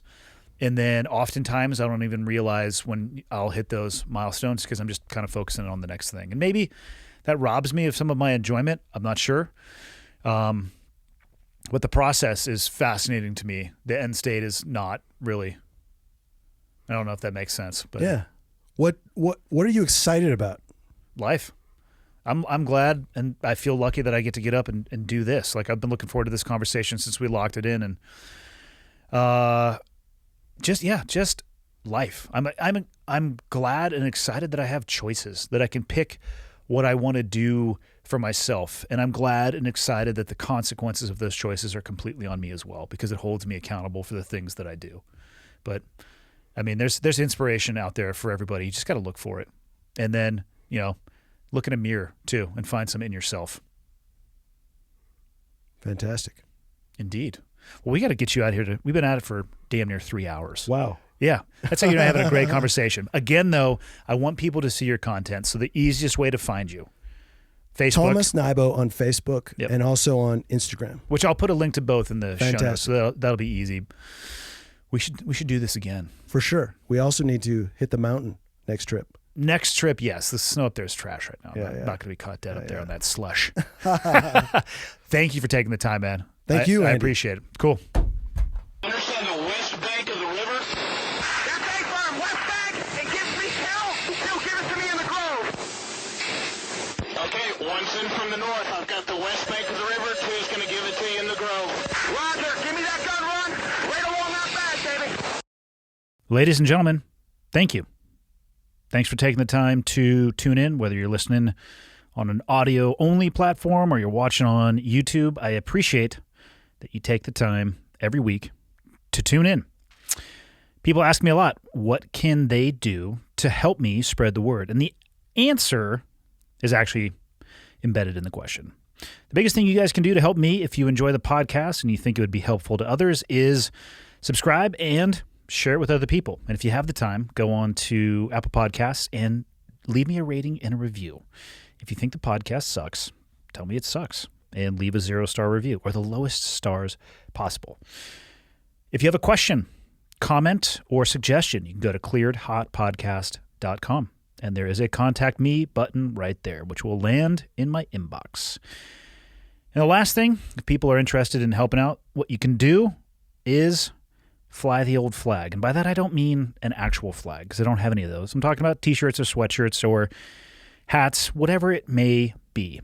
Again, clearedhotpodcast.com. Click on the shop tab, and hopefully something in there looks like it would be an item you would like to wear around town. And then you can tell people what it is when they ask you. But that is it. The biggest thing I can say is thank you. I truly appreciate it. And until next time, see you.